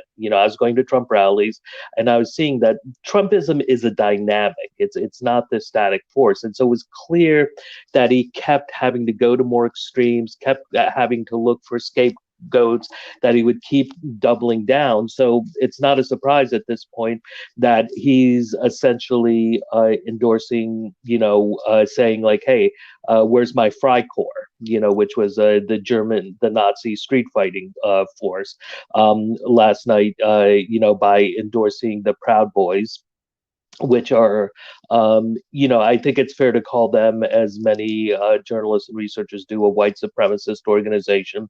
They're an umbrella group. Their leader is this Afro-Cuban guy named Enrique Tarrio, but that doesn't matter. It's just like there's this phenomena called multiracial white supremacy, and we've seen time and again Black and brown and Asian people be extremely racist, and it's no different than the way that women, Christian right women, are patriarchal and misogynist. But I'm excited to jump into this with you, Katie. Yeah. And what can you tell us about the? It's interesting that you said that, because of course you are also. I mean, I was going to say I'm sure you're very convincing, but you wearing your Trump T-shirt. But of course, as much as people don't like to think about this, there is a lot more people who are not part of the what we think of as the typical fascist demographic who aspire to be part of that. And so I just want to know what you could tell us about the Proud Boys, what about Patriot Prayer, about what you're seeing on the ground in Portland, and if being there has changed the way you see any of this, although you already predicted a lot of this, but. It's the fact that he used Portland as a boogeyman didn't surprise me. I wasn't really that surprised that, when he's asked to condemn white supremacy, he basically says like a big thumbs up to white supremacy. More, I think the issue, and you kind of picking up on what David was talking about, like, how does this all end? I think that's a real problem, right? I'm of the camp. It's just like, yeah, Biden is shitty. Neoliberal Democrat. Am I allowed to say shitty? This is yeah. So not about Biden. Just kidding. We all know that, right? He's terrible. But just the extreme threat that we are looking at, with Trump getting in for another 4 years. I mean, you'll see people being put away on for decades on sedition charges. You will definitely start to see, jackboot thugs coming, disrupting political meetings. Portland has been the canary in the coal mine for all this, and in fact, Proud Boys and Patriot Prayer types have tried to disrupt political meetings here, particularly of DSA. So it would be just an all-out assault on the left, on organizing, and even just the mildest form of dissent possible. I think you would start to see, even in, say if Roe v. Wade is overturned, I think you would start to see, especially in states like Oregon, where you have this pretty significant fascistic element, like attacks on reproductive rights clinics, right? If they can't shut it down using the law, they will shut it down using violence. So it is a remarkably scary moment, and Trump just needs to be defeated at all costs. It's just like when you're drowning, you're not asking what the politics of your lifeguard is, but in this case, we know, and I think also, I don't want to blame the people, but at the same time, we also do have to take some responsibility for, look, this isn't just about the neoliberal Democrats. This is also about the failure of organized labor, right? Organized labor still represents something like 16, 17 million workers, most of them in the public sector.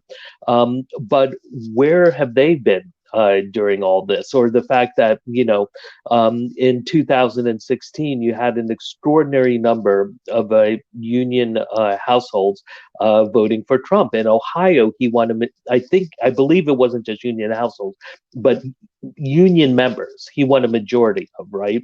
Where is all of civil society? And even the left, which is like tiny and then fractious, it's just like it's constantly at each other's throats. And it's something I definitely see, whether it's in New York City, some cities like Portland tend to be significantly worse in terms of the infighting and internecine warfare.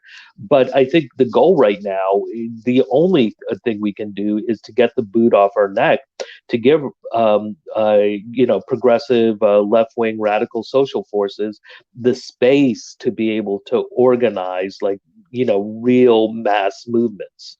Right.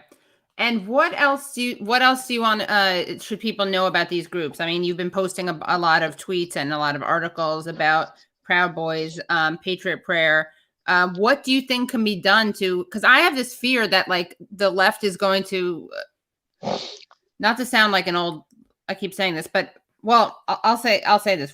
What can the left do, not just in terms of 2020, but what can the left do about these extremely armed and dangerous people? Given that the left does not have, I keep getting worried. I hear it's probably totally anecdotal. It's like the inner Jewish mother in me or something, but I keep getting nervous that people are rightfully, seeing the violence that's coming from both the state and from the right wing. And it's not it's not a moral issue, but I see people talking about on the left, make sure you learn how to use weapons. And I'm just afraid it's going to be a bloodbath. Yeah, I mean, let's put things in perspective. Yeah. So first of all, the vast majority of violence is coming from the state, and it's not even Trump's goons. Everyone, 2 months ago was like, oh my God, what's happening in Portland? We've got these ICE police. People are being disappeared off the streets. This is like Pinochet's Chile, and it's just sure, it's scary, but it's not Pinochet's Chile. 3,000 people haven't been disappeared and tortured to death. I have been covering protests for 30 years, and the stuff I saw was just extraordinary. It's not a war, but the only way to describe it was like a war zone. The fact that I was out there on nights where you would have 1,000 people completely in all sorts of gear, body armor, shields, respirators, helmets. People keep having to get more and more serious gear. At first it was, just like bicycle helmets, then it's construction helmets, now it's ballistic helmets, and you see people with bulletproof vests, certainly all the reporters. And the Portland police and other local police forces have injured thousands of residents in the city. And this is without the help of the Fed. The Feds have, of course, injured a lot of people. Now, when it comes to the far right, when they start to appear and they use Portland as a staging ground for their violence. And the important thing to remember about groups like the Proud Boys, Patriot Prayer, there are other groups there's so many of them, Resist Marxism, Patriot Coalition, and these are all umbrella organizations that essentially what they are is big tents of white nationalists, neo-Nazis, neo-Confederates. So within them, you'll find, and it's kind of like, memorizing, species of mayflies. There's no simple way to learn this except by memorizing all this stuff. So, the Proud Boys, they'll be members of the American Guard, which is this white nationalist outfit. They organize pretty closely with them. So when, Proud Boys are claiming it's just oh, we're open to all races. How can I be racist? I'm Enrique Torrio. I'm this Afro-Cuban guy. How could I be racist? But it's just total bullshit. It's just It's just a cover, just the way you put a woman's face up who's anti-abortion, Right. or says that the wife should submit to the husband. That like that whole Southern Baptist, just like the whole patriarchal theology. It's just like it doesn't make it any less misogynistic or sexist if a woman is saying that women should be second-class citizens, and same with these guys. So these are basically big tents. They're very fractious because there are distinct ideologies. Like some of them want to kind of be like more create a big movement, whereas others are more kind of like identitarian, right? They want the explicit white ethno state, and some of them are outright neo-Nazis. But what you start to see is how these groups essentially become a way to mainstream extremism. So through Patriot Prayer, through the Proud Boys, through groups like this new one called the Patriot Coalition that's in Oregon, or like I said, Resist Marxism, you'll find like people who were or are in Hammerskin Nations, Vinlanders, Aryan Nations, National Socialist groups. So all these outright neo-Nazis. A lot of them, or one of the most violent ones, the Rise Above movement.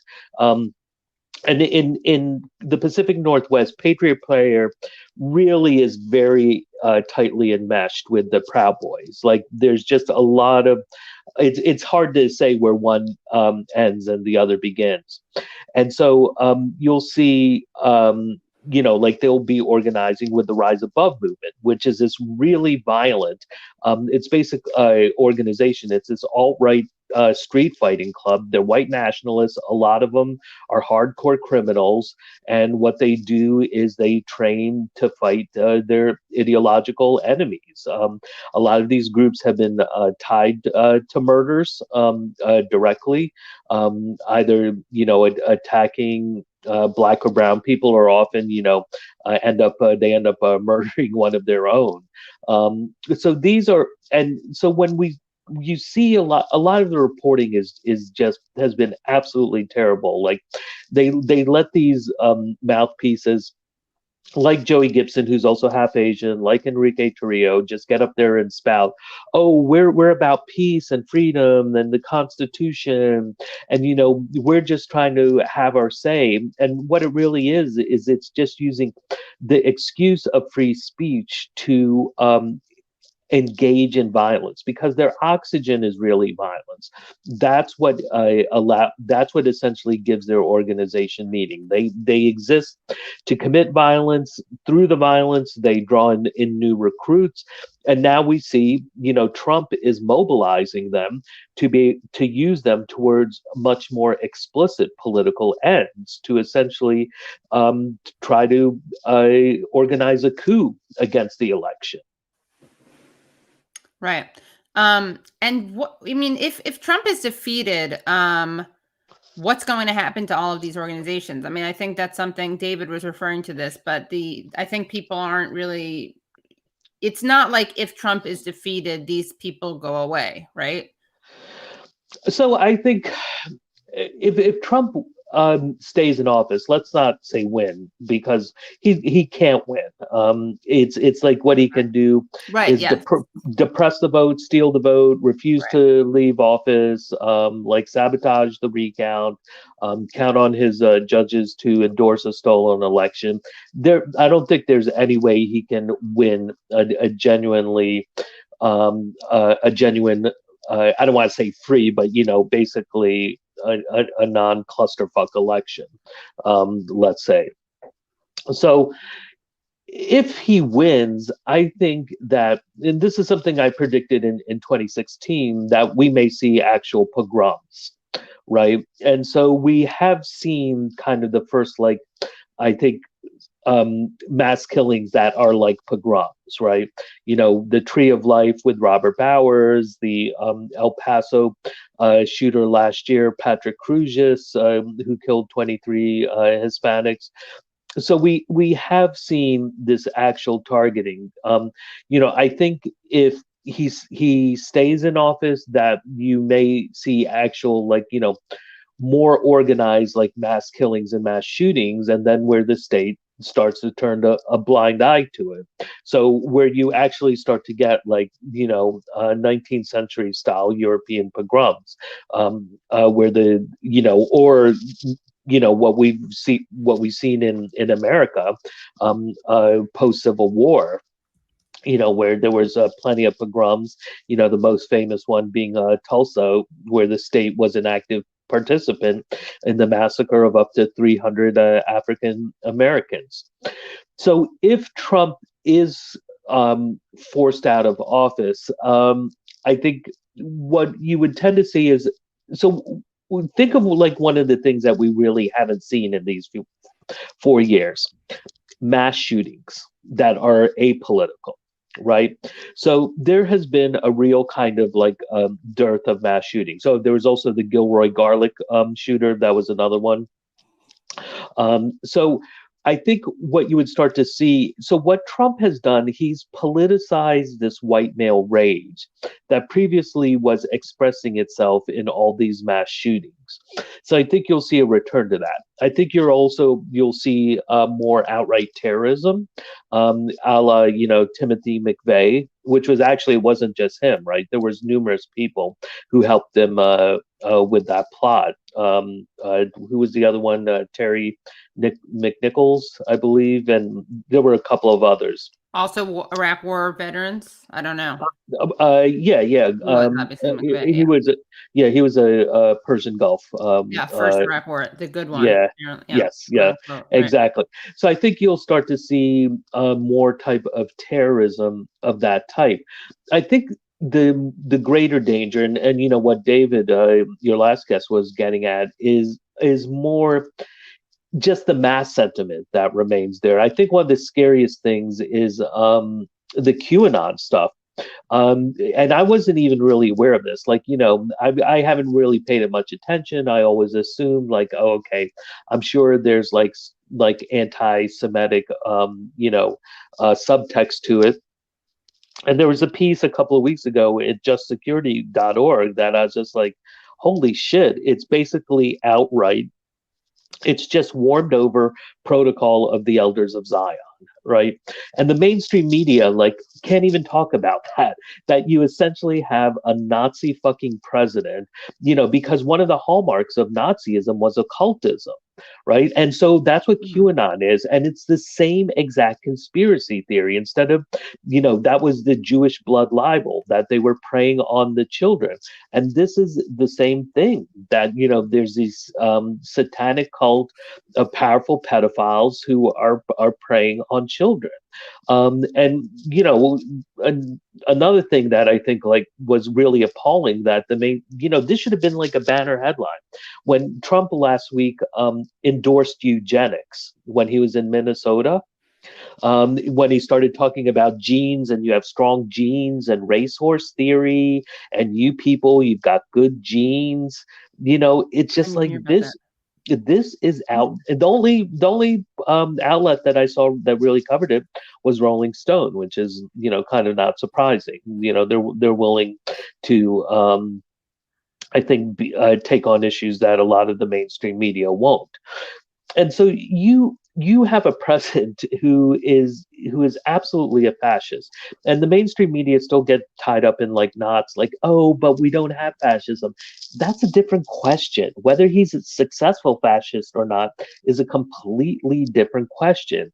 Or the fact well, he doesn't know what fascism is, right. And it doesn't matter. And it's also, I think, fascism, I think I've come to the conclusion, is in many ways a corporeal politics. It's of the body, right? It's about racial purity. It's about national purity. It's about violence as this purifying tool for the ethno-nationalist state. And it's also as this kind of power for the individual, for the man. That is how you show your masculinity.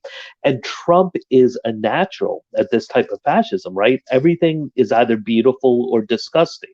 Yeah. Immigrants bring disease.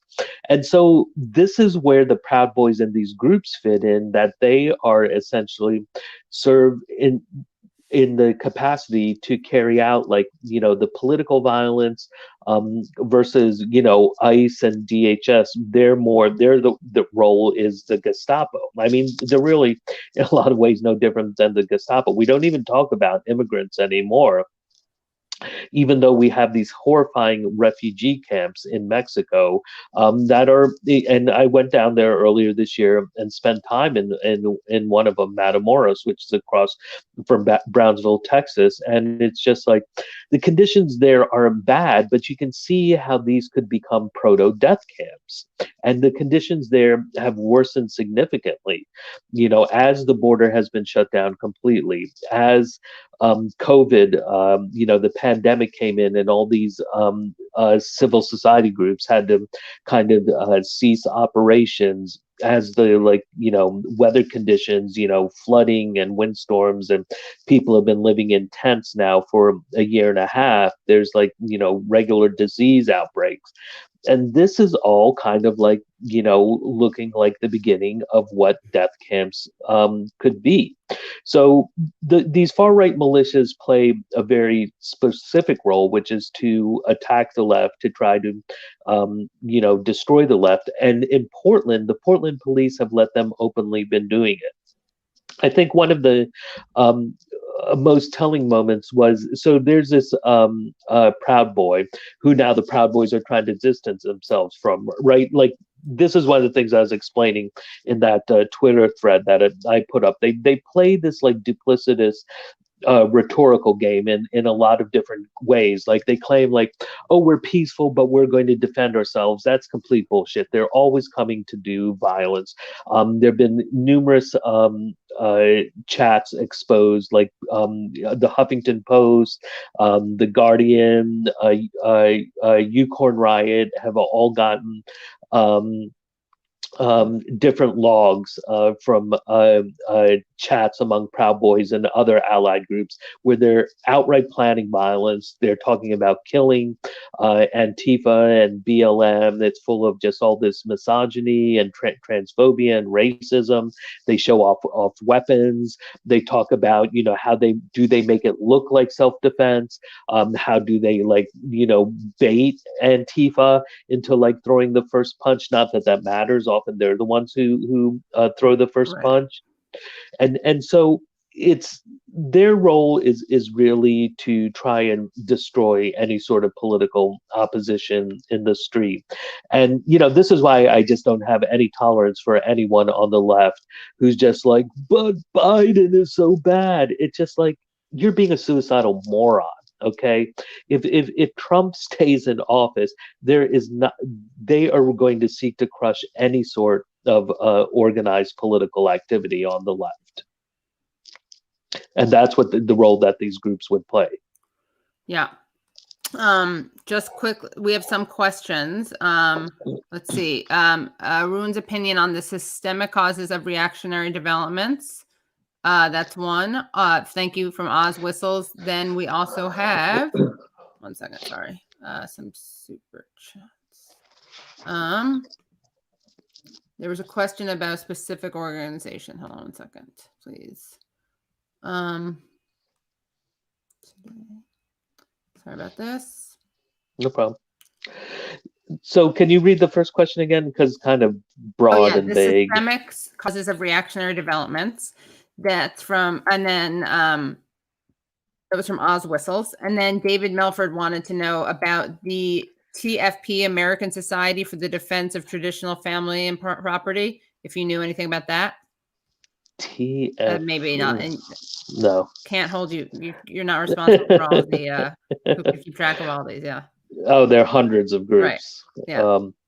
So, I mean, I'm not sure exactly. I'm going to take a stab that what that person is asking about is, why do white working class people support reactionary politics, particularly that don't seem to be in their own economic or social interests. And for one, I think it's important to recognize that we'll have to see how this election pans out. But Trump lost the white working poor in 2016, right? Those who are below the poverty line or near the poverty line, they have a pretty good sense of their economic interests, even when they're white. And the majority of them still vote for the Democratic Party. The ones who Trump are getting, and so that's why I think like a lot of people who kind of use the term white trash, it doesn't get at what's going on. Like a lot of the people who are Trump's most fervent supporters, first of all, a lot of them are law enforcement or retired law enforcement or, military veterans. So they were part of either the domestic or national security state, and particularly white. A lot of them are in trades, right? They may have they may be a plumber or an electrician, but not necessarily in a union. A lot are union members. And a lot are like kind of solidly, working middle class with because you see these Trump cruise rallies, right? They have these big ass pickup trucks and, they're 30, 40, $50,000 pickup trucks. And a lot of them take part in these the boat cruises, right? So not only do you need the pickup truck, you then have to be able to have the boat. So they've got some serious disposable income. This isn't the poor who are Trump's base. It is very much kind of the white working class. And the roots of it's hard to say, because I think a lot of people on the left, and I'm kind of this inclination, want to say like, well, if the Democrats actually did something, for the working class, right? Why did the white working class identify with the Democratic Party for decades? Things like Social Security and the National Labor Relations Act and, the GI Bill, nonetheless, you had the rise of Barry Goldwater. And, if you go back and you read, you take a look at Rick Perlstein's book, who I imagine you may have had on your show before. I should. Yeah. So, before the storm, the rhetoric of someone like Barry Goldwater is all about like this rugged individualism and bootstrap. And, you do it by the, sweat of your brow and, your own hard work. And it's like, give me a fucking break. There is no state that is more dependent on the federal government than Arizona. Right? This is a state, first you needed the U.S. Army to come in and commit genocide, and then who's building the railways? Who's putting down the electricity? Who's building the roads, the sewage? Who's funding the suburbs? The defense industry was big in Arizona. Right. So even when we have, through this history of this kind of like the peak of the American social welfare state, you still have this very reactionary element. So I don't think we can just reduce it to all class. I mean, certainly it was much smaller back then than it is now. And I think if the Democrats were actually doing something for the working class, back in weeks after Obama was elected, I wrote an article where I said Obama is bailing out neoliberalism. It was clear before he was elected. I always tell people to go back to this opinion piece that Larry Summer wrote in the Financial Times in September of 2008. It was right after, days after Lehman Brothers went under, and there was this fear gripped the global markets, that capitalism was in the verge of collapse. And he completely laid out what the Obama agenda was going to be for the next economic agenda was going to be for the next 8 years. That there's not going to be any new entitlements, that we're going to rationalize healthcare, right? That's what the real meaning of the ACA was. And I benefit from the ACA, and I'm glad that I have it.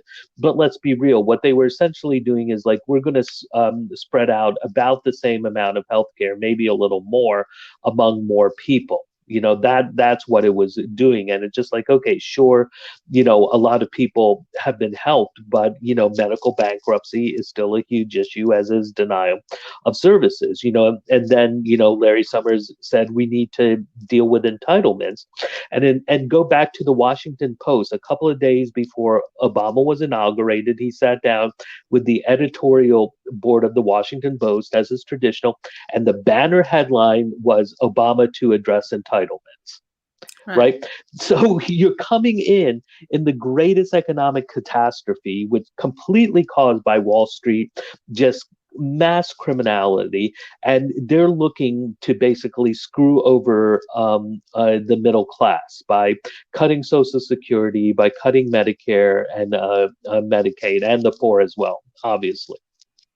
So, if Obama, and what I said was like, if Obama actually had created 5 to 10 million Obama jobs, that would have bound, I think, the working class of all colors, because we have to remember what we're seeing now is like Trump is actually doing better, even though we've seen this horrific white nationalism just unvarnished.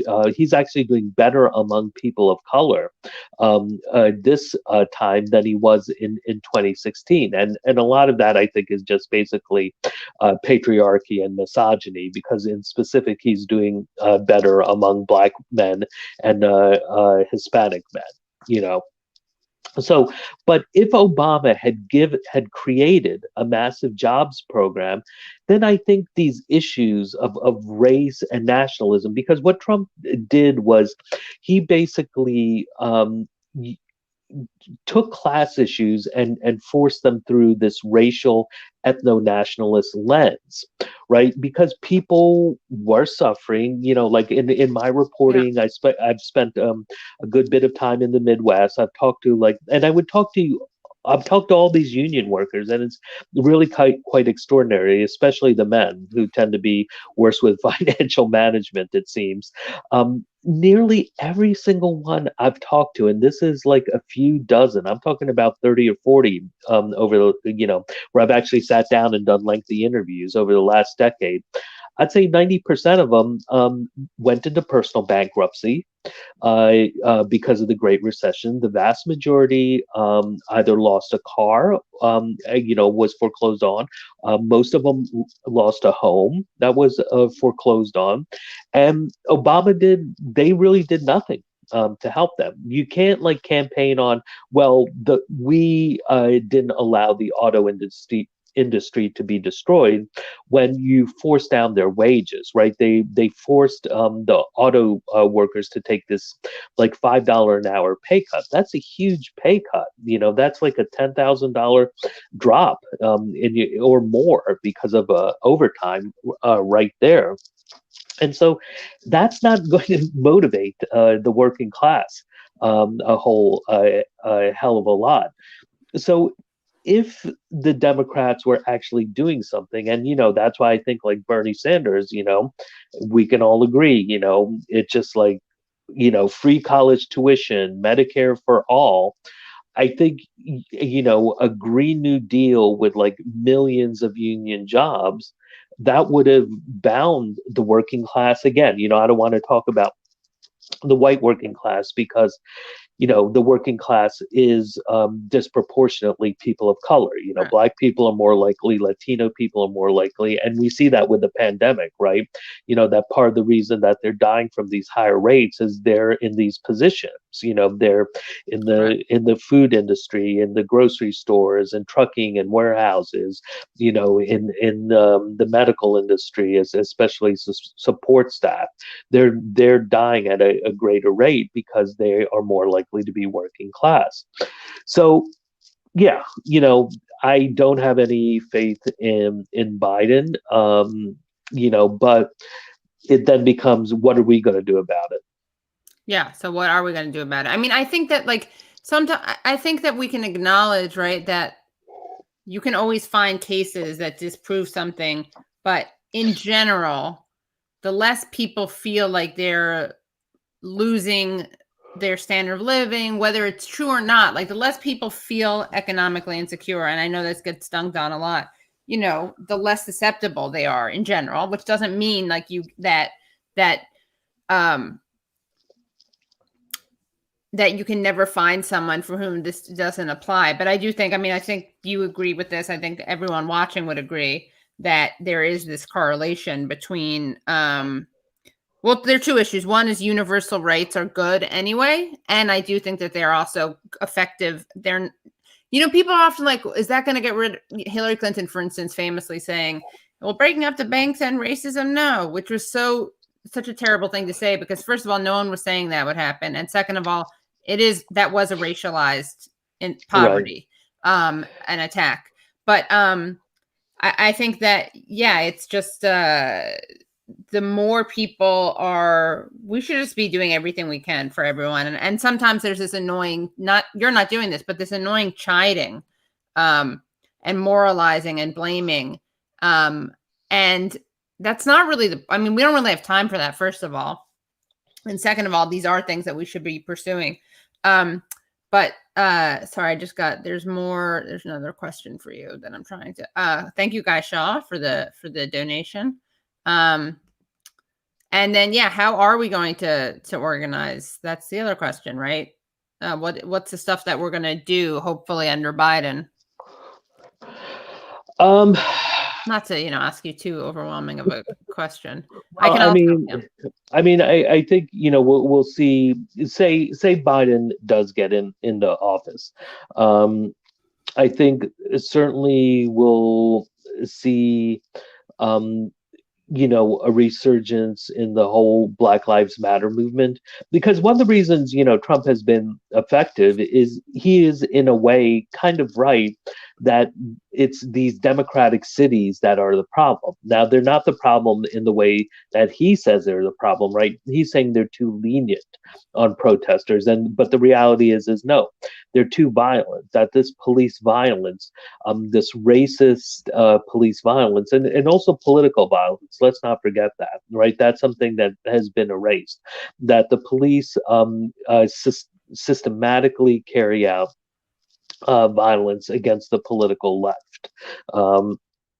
So I think we'll see this will become, by next summer, a crisis again. Because the police killings are still going to happen of Black and brown people. And so you'll see people going on the streets, and this is going to kind of force Biden's hand a little bit. And I think you'll see, folks in Congress, especially those like AOC, who will be more emboldened, to be pushing for real solutions. And that's one place where the left can play a significant role. I think we'll see a real resurgence, but part of it is like we have to get through the pandemic, where people feel, that they can get back, like start going to meetings and doing, the real kind of hardcore organizing again. The actionism that we see, the constant protesting, right? Portland is now on night 114. The only thing that interrupted it was these horrific wildfires, where it really looked like something out of that. What was the Blade Runner 2048? Like the sky was this like orange soup, and it was like extremely hazardous to be outdoors. So we'll see a resurgence, I think, in climate justice activism, and I think we'll also see, we'll see somewhat of a return to immigrant rights activism. And, we'll probably also see some, increase in activism around reproductive rights as well. And certainly, also trans rights, given Trump's attacks on trans people. But are we going to see more of like a socialist movement? taking place, perhaps, because the fact that the socialist left would then have a foil in Biden. But I think the best case scenario is that he gets 4 years, and then in all likelihood, I think he would step down, and Kamala Harris would run in 2024, and then she gets 4 years, and that would give the socialist left pretty much a decade to really try to build its forces. I think the electoral approach, while it's exciting and has a certain like sugar rush, it's sugar rush politics, right? It gives you a high, but I'm not sure that it actually feeds our politics in the way that they need to be fed. It's just like socialism ultimately always has to come from below. It has to come from mass movements where people are transforming their lives, transforming their consciousness, but in a collective way. That's how you change. That's how you change the system. Yeah. Okay. And let's see. A lot of people are offended. I got to share this with you.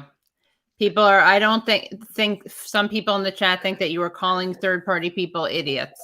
I think that it's funny because Chris Hedges. I wish you'd been on with Chris Hedges. That could have been an interesting debate. He's terrible. Oh, he was on earlier, yeah. Well, I mean, I think that like there is, depending on the people's points, objectives. Like, I don't have a problem calling them idiots. They are. They do not have. These are people who do not have any skin in the game. Okay, I like I said, I'm an immigrant. I've been doing all this reporting on immigration. I don't need to be told by white people how shitty the Democrats are. Okay, I've lived it my whole life. I've reported it my whole life. But we have fucking concentration camps, children's concentration camps, where thousands of them are being tortured psychologically, hundreds sexually assaulted, dozens have been killed. There has never been refugee camps in history south of the U.S. border. That is unheard of. There was the concentration camps for Japanese, internment camps. After the race riot, Tulsa 1921, African Americans were rounded up, certainly the Native American reservations. But these things are unique in U.S. history. What is going on is an absolute abomination. And if you don't live in a swing state, I don't care, whatever, vote for whoever the hell you want. And even if you do live in a swing state, you know what, your one vote really isn't going to make a difference. Vote for Howie Hawkins. I don't care. But if you're making an argument, voting only matters as a collective strategic exercise. But if you're making an argument that people in swing states should not be voting for Biden, you are in the camp of fascists, okay? You are pro-fascist. And in all likelihood, because I deal with these people all the time who I know or I know peripherally to social media, overwhelmingly they're white people who have no skin in the games. They are not fundamentally threatened by fascism in the way that brown people are, in the way that black people are, in the way that immigrants are, in the way that trans people are. And they're also like highly disproportionately met, right?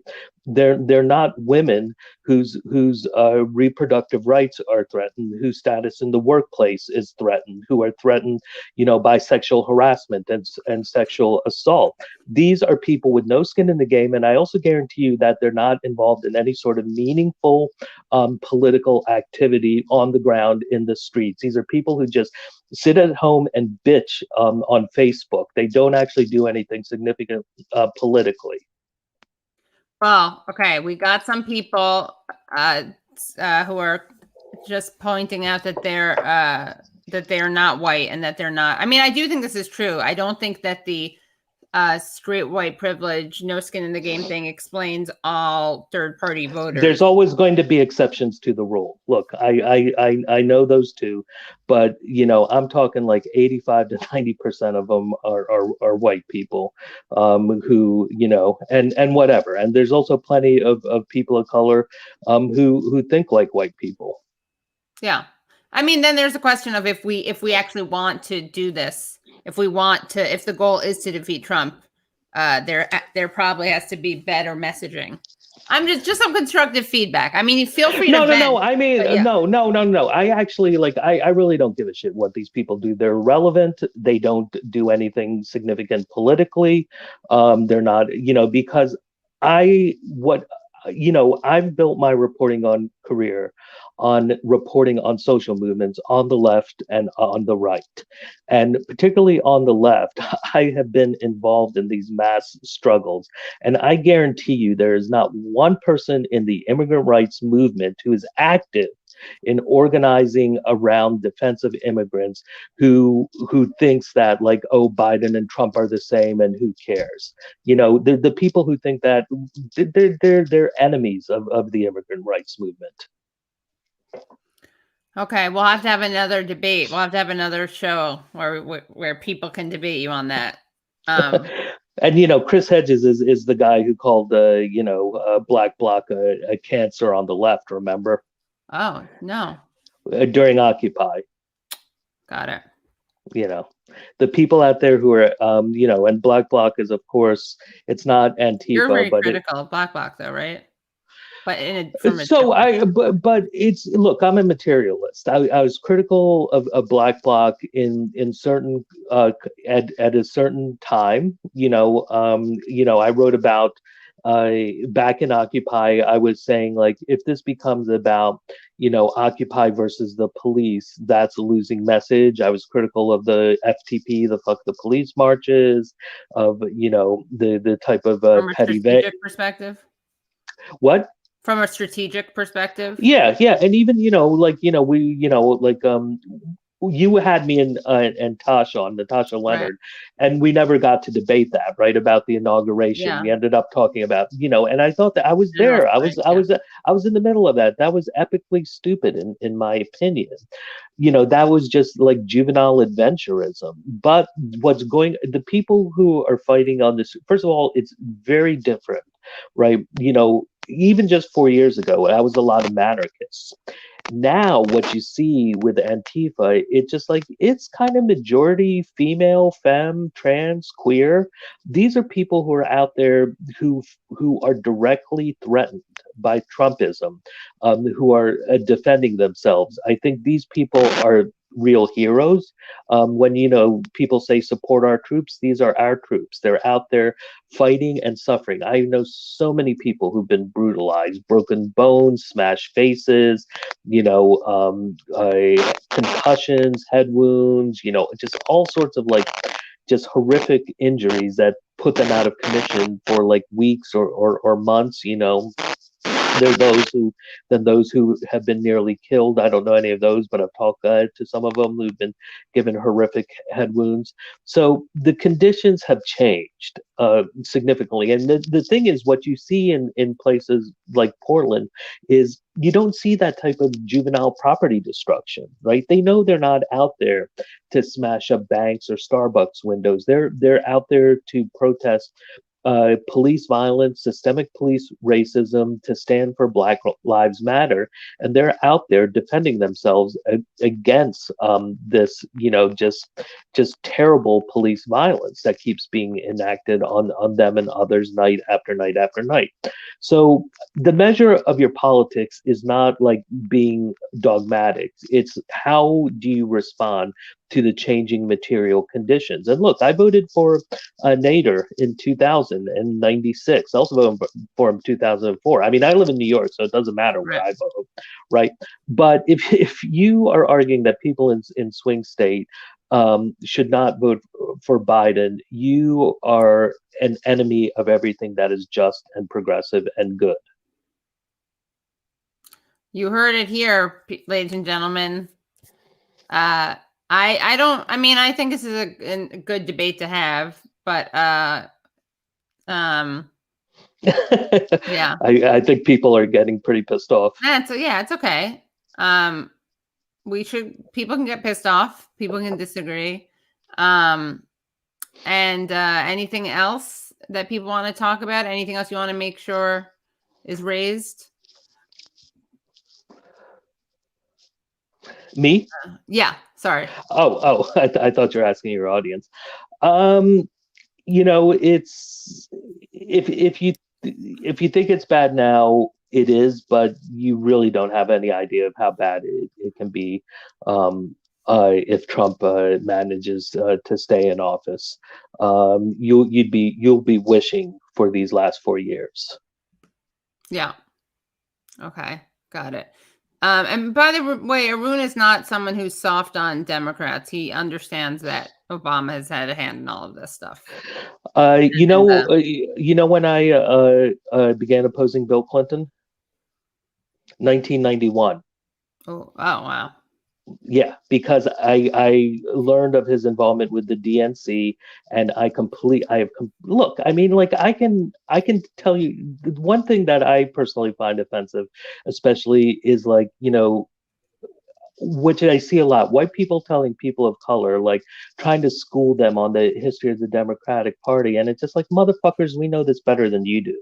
Okay, we know how shitty. I can cite chapter and verse every shitty thing that the Clintons did. They were horrible. They fulfilled the Reagan Revolution in so many different ways, whether it was NAFTA, gutting welfare, the Immigration Responsibility Act, the Effective Death Penalty and Terrorist Act, the repeal of Glass-Steagall, the Commodities Future Modernization Act, on and on and on. They were horrible. Okay, but that was then, and this is now. Okay, and Biden is the friend of drug companies, of banks, of credit cards. He authored, the crime bill. Yeah, he's terrible, but Trump is a fucking fascist dictator who has to be defeated. That's all there is to it. And this is the cards we're dealt with, and there's only two choices. Yeah. So, suck it up. All right. Well, thank you so much for coming on. Thanks for having me on, Katie. And well, this is interesting. I mean, it's there's obviously people disagree, but there's some people who do agree, which is surprising. Where's the Larry Summers article? Someone wanted to ask. Surprising for my show, I thought. It's a Financial Times. It's September of 2008, okay. late September. I think. Don't quote me on it. September 2020 something. So. Yeah. All right. Well, thank you so much. Thanks, Katie. Have a good night. You too. Bye.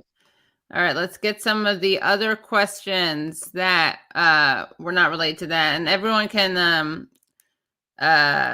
we can, this is an interesting thing. I'm not going to lie. I'm not very confrontational with people I know and like, and very confrontational with people I dislike.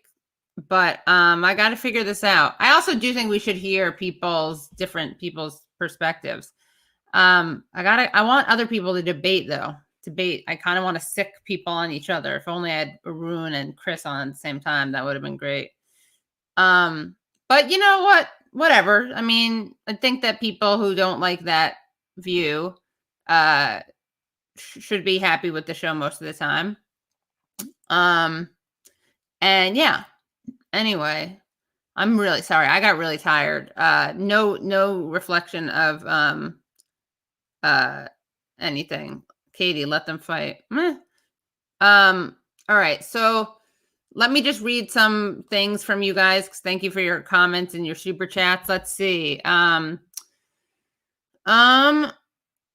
So Hot Channel says, I've heard that once Trump is defeated, only corporate Democrats will stand in the way of progress. I disagree. What follows the Trump era? Jules points out, Americans are renewing their passport in record numbers. Some have renounced their citizenship, even if Biden wins. How soon before the collapse? Good question. Let's see. Also, Hot Channels asks, what are your thoughts regarding Biden winning the popular vote by a huge margin? Would that create a situation where he could use that to institute a strong austerity program? That was probably to Chris, Hedges, and Dr. Horne. I would say he's going to try to use that mandate no matter what. But I don't think, honestly, that makes a difference. Because we'll just have to push back on that. And yeah. I mean, I will say that people are going to hate me even more now, but I have heard the argument that, you know, in 2016, my late uncle pushed the argument that you should vote for Trump wherever because he needs to be overwhelmingly defeated.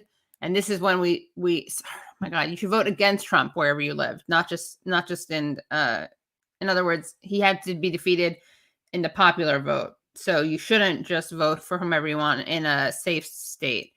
I didn't feel that was a convincing argument. Obviously, it was a moot point. But also this time people are using that argument because of the issue of it being a close election. Thank you, Ricky. Have more controversial guests. Interested inquiry is more important than pandering to chat. Great show. I mean, the truth is, here's what I'm going to say. You know, just like it's, I think, ineffective for people to shame people into voting for the person that they want to vote for, we also have to figure out how to deal with that stuff, right? Because if we want, oh my God, who's we?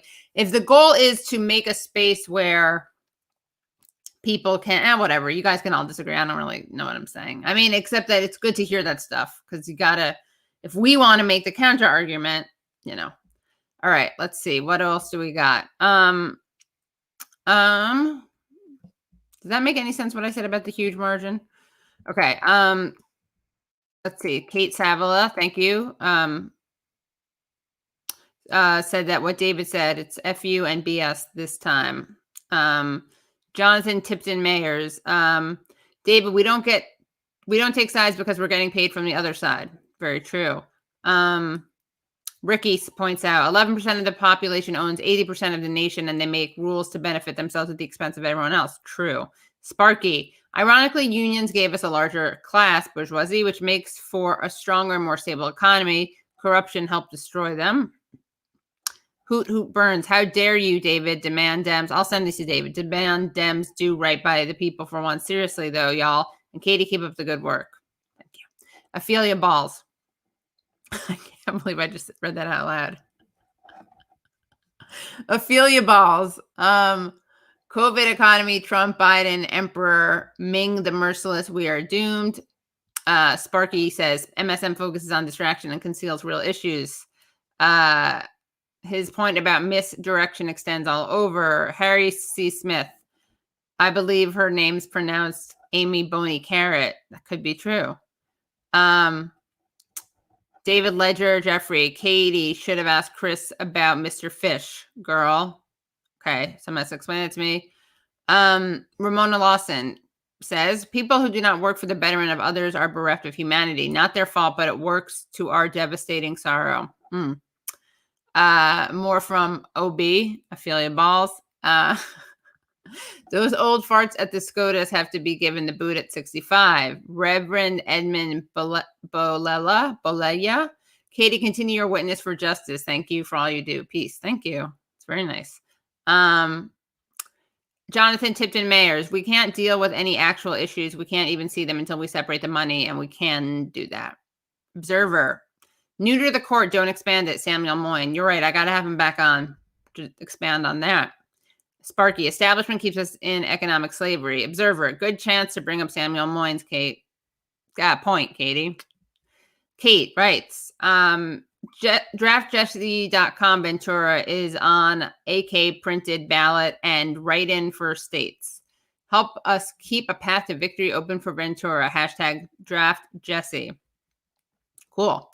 Has there been any coalition building from Dave? Has there been any coalition building with the People's Party, DSA, and Greens? I feel like it would be good.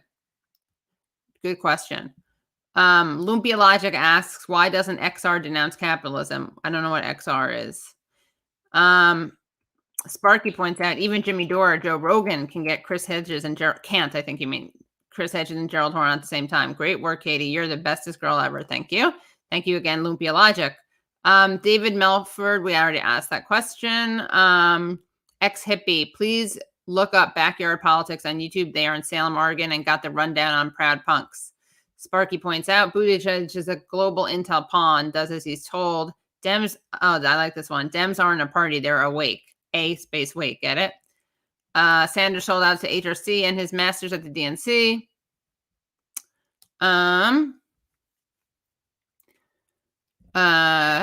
Okay, I think that's it. Let's see, anything recent that we should make sure to address? And of course, thank you for that comment, Ricky. Okay, so I mean, what's interesting is I did want to know what from Chris Hedges. He said he wouldn't. What's Mr. Fish? What is that? Someone tell me. He wouldn't vote for it. It's personal, but I do wonder. It did seem like he was hoping that Biden. See, there are different arguments. I do want to have I want to have a full-fledged debate. Biden have caused more harm than Trump. I agree, Brian Frederick. He has caused more harm than Trump, but I guess the question is who will cause more harm than moving forward. Benjamin Studebaker, the left case against Biden. Yeah. Okay. Question: Who would be your dream cast of a debate on this issue, on the election? Also, do you guys know? I don't know how many of you were here last night for the debate game, but you know that we're doing another one, which is going to be next Wednesday at 8:30, and that's going to be for the vice presidential debate. Also, I mentioned this last night, and then I started tweeting it, but I was a little tipsy. And if anyone has any ideas for logos, I just want something interesting with my face, basically. Ooh, Matt Christman versus Sam Cedar. That would be good. Bronco Marchatich. That would be good. Kyle Klinsky. What positions are all these people on? But here's the other thing. I don't want a screaming match. So I'm not going to get people who are big screamers or people who hate each other. So anyway, Kianga versus Arun. Ooh, that would be good. Keep going back to that abusive husband. Maybe he will only slap. Oh, that's the thing. Logos in the beginning. Logos in the beginning was the word. Yeah. Nina Turner 2024. Thank you, David. I agree. She kind of hinted that. I think she kind of maybe made a historic announcement on my show. On this little show. Shannon Kona writes mahalo. Mahalo. Here we go. What else? It's so awkward when you click on the wrong thing because you're clicking on it and it moves too quickly and it's totally inappropriate. Yeah, Katie, thank you for all your hard work. Same for your team. Yeah, thank you, Brad, moderator Brad, and thank you, Carrie.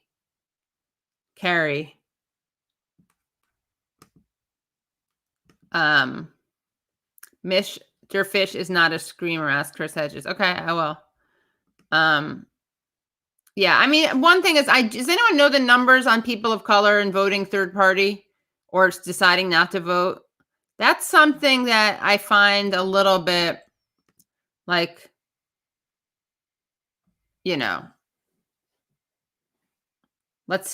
got to get we should find that info out on that. But yeah, anyone having, yeah, right. Jimmy Dore versus everyone, anyone having, poor people. Well, that's another thing. Non-voters is a huge thing. Non-voters. That is very, very, very, very true. And that is something that I do think the conversation about there's a difference between well, whatever. Anyway, sorry. All right.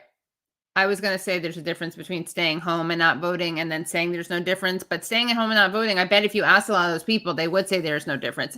Anyway, the point is, whatever.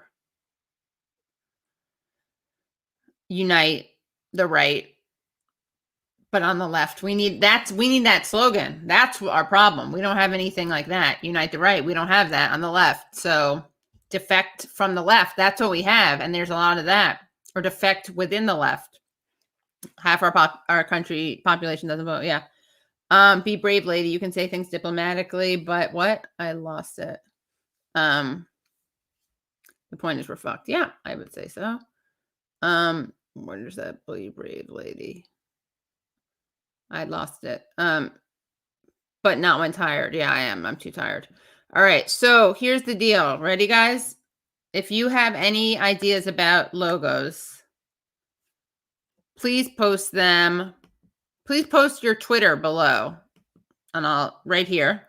Give me your Twitters. If you don't have a Twitters, then I don't know what else. Oh, that won't work. I don't know. We'll figure it out. I should have an email that just goes up to stuff related to this show. But yeah, I want to get a logo. I want to do that. I just want some ideas. Oh, logo for what? For my show? Yeah, just like a selfie. But like, I don't know if I should have the. No, I can't have a shark in my logo. This is a sharks-free zone. But just for the show, because people like I have a logo, right? But I was oh, okay, you like my logo, but like, what does this logo communicate? It is good, but what does it communicate? I'm just curious. You don't think I should have like, you know, like Sam's? I don't want to hear your opinions of these people, but I'm just gonna say, well, actually, that's not Katie. It should be you emerging from a socialist rose. I kind of like that idea. Not gonna lie, but some people think that's too hokey. I'm not trying to exploit people for free labor. I explained this last night. You don't have to make me a logo. Some people wanted to send me logos, so send me. Yeah, I agree, Lisa Mojica. It's too busy. Branding is important. So I'm not trying to rip anyone off. People last night were like, oh, I'll send you a logo, which is great. But which I would love. But what I was asking more generally was just a like ideas about what kind of look, 1950s, 1960s, 1940s, 20s, whatever. Cater Halper -Nado. Oh, okay. All right, let's see. I think that's all I need to do. Oh, I know I'm tired, Kelly. I know. I'm really tired. I'm gonna sign off. I mean, yeah. Okay, you know what? Because you know what I did? Last night we taped and we drank. Tonight we taped, we didn't drink. And today, you don't know this, I taped a Useful Idiot. So I'm just all, and yet did I not put together a good show, even though some of you are probably never going to come back. But whatevs. Okay, I'm going to get off right now. What's brilliant? I'm going to miss Rosie the Riveter, Katie the Riveter. Yeah, you're right. Thank you, Anonymous. I failed because I did not drink.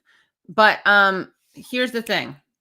Gonna see you guys Sunday night for our regular show, our regs, then Wednesday night for our regular show. And that is how it unfolds. Okay? Thank you very much. Please rate and review if you're listening to this on a podcast, but you're not. You're on YouTube. So instead, share, like, subscribe. Share, like, subscribe. Share, like, subscribe. And, of course, if you just become $1 a month, $1 a month. That's all you have to do. You can become a Patreon supporter. Patreon.com/The Katie Halper Show. Again, that's Patreon.com/The Katie Halper Show. All right. Oh, you keep missing Sundays? Well, you know you can catch them later. And what else? The other thing we do is they're up here for you to view, but also we do little clips of them. In fact, next week, let's try to think of some good ways to clip the live stream that we're doing next week with me and Matt. All right. Thanks, everyone. Thank you for the compliments.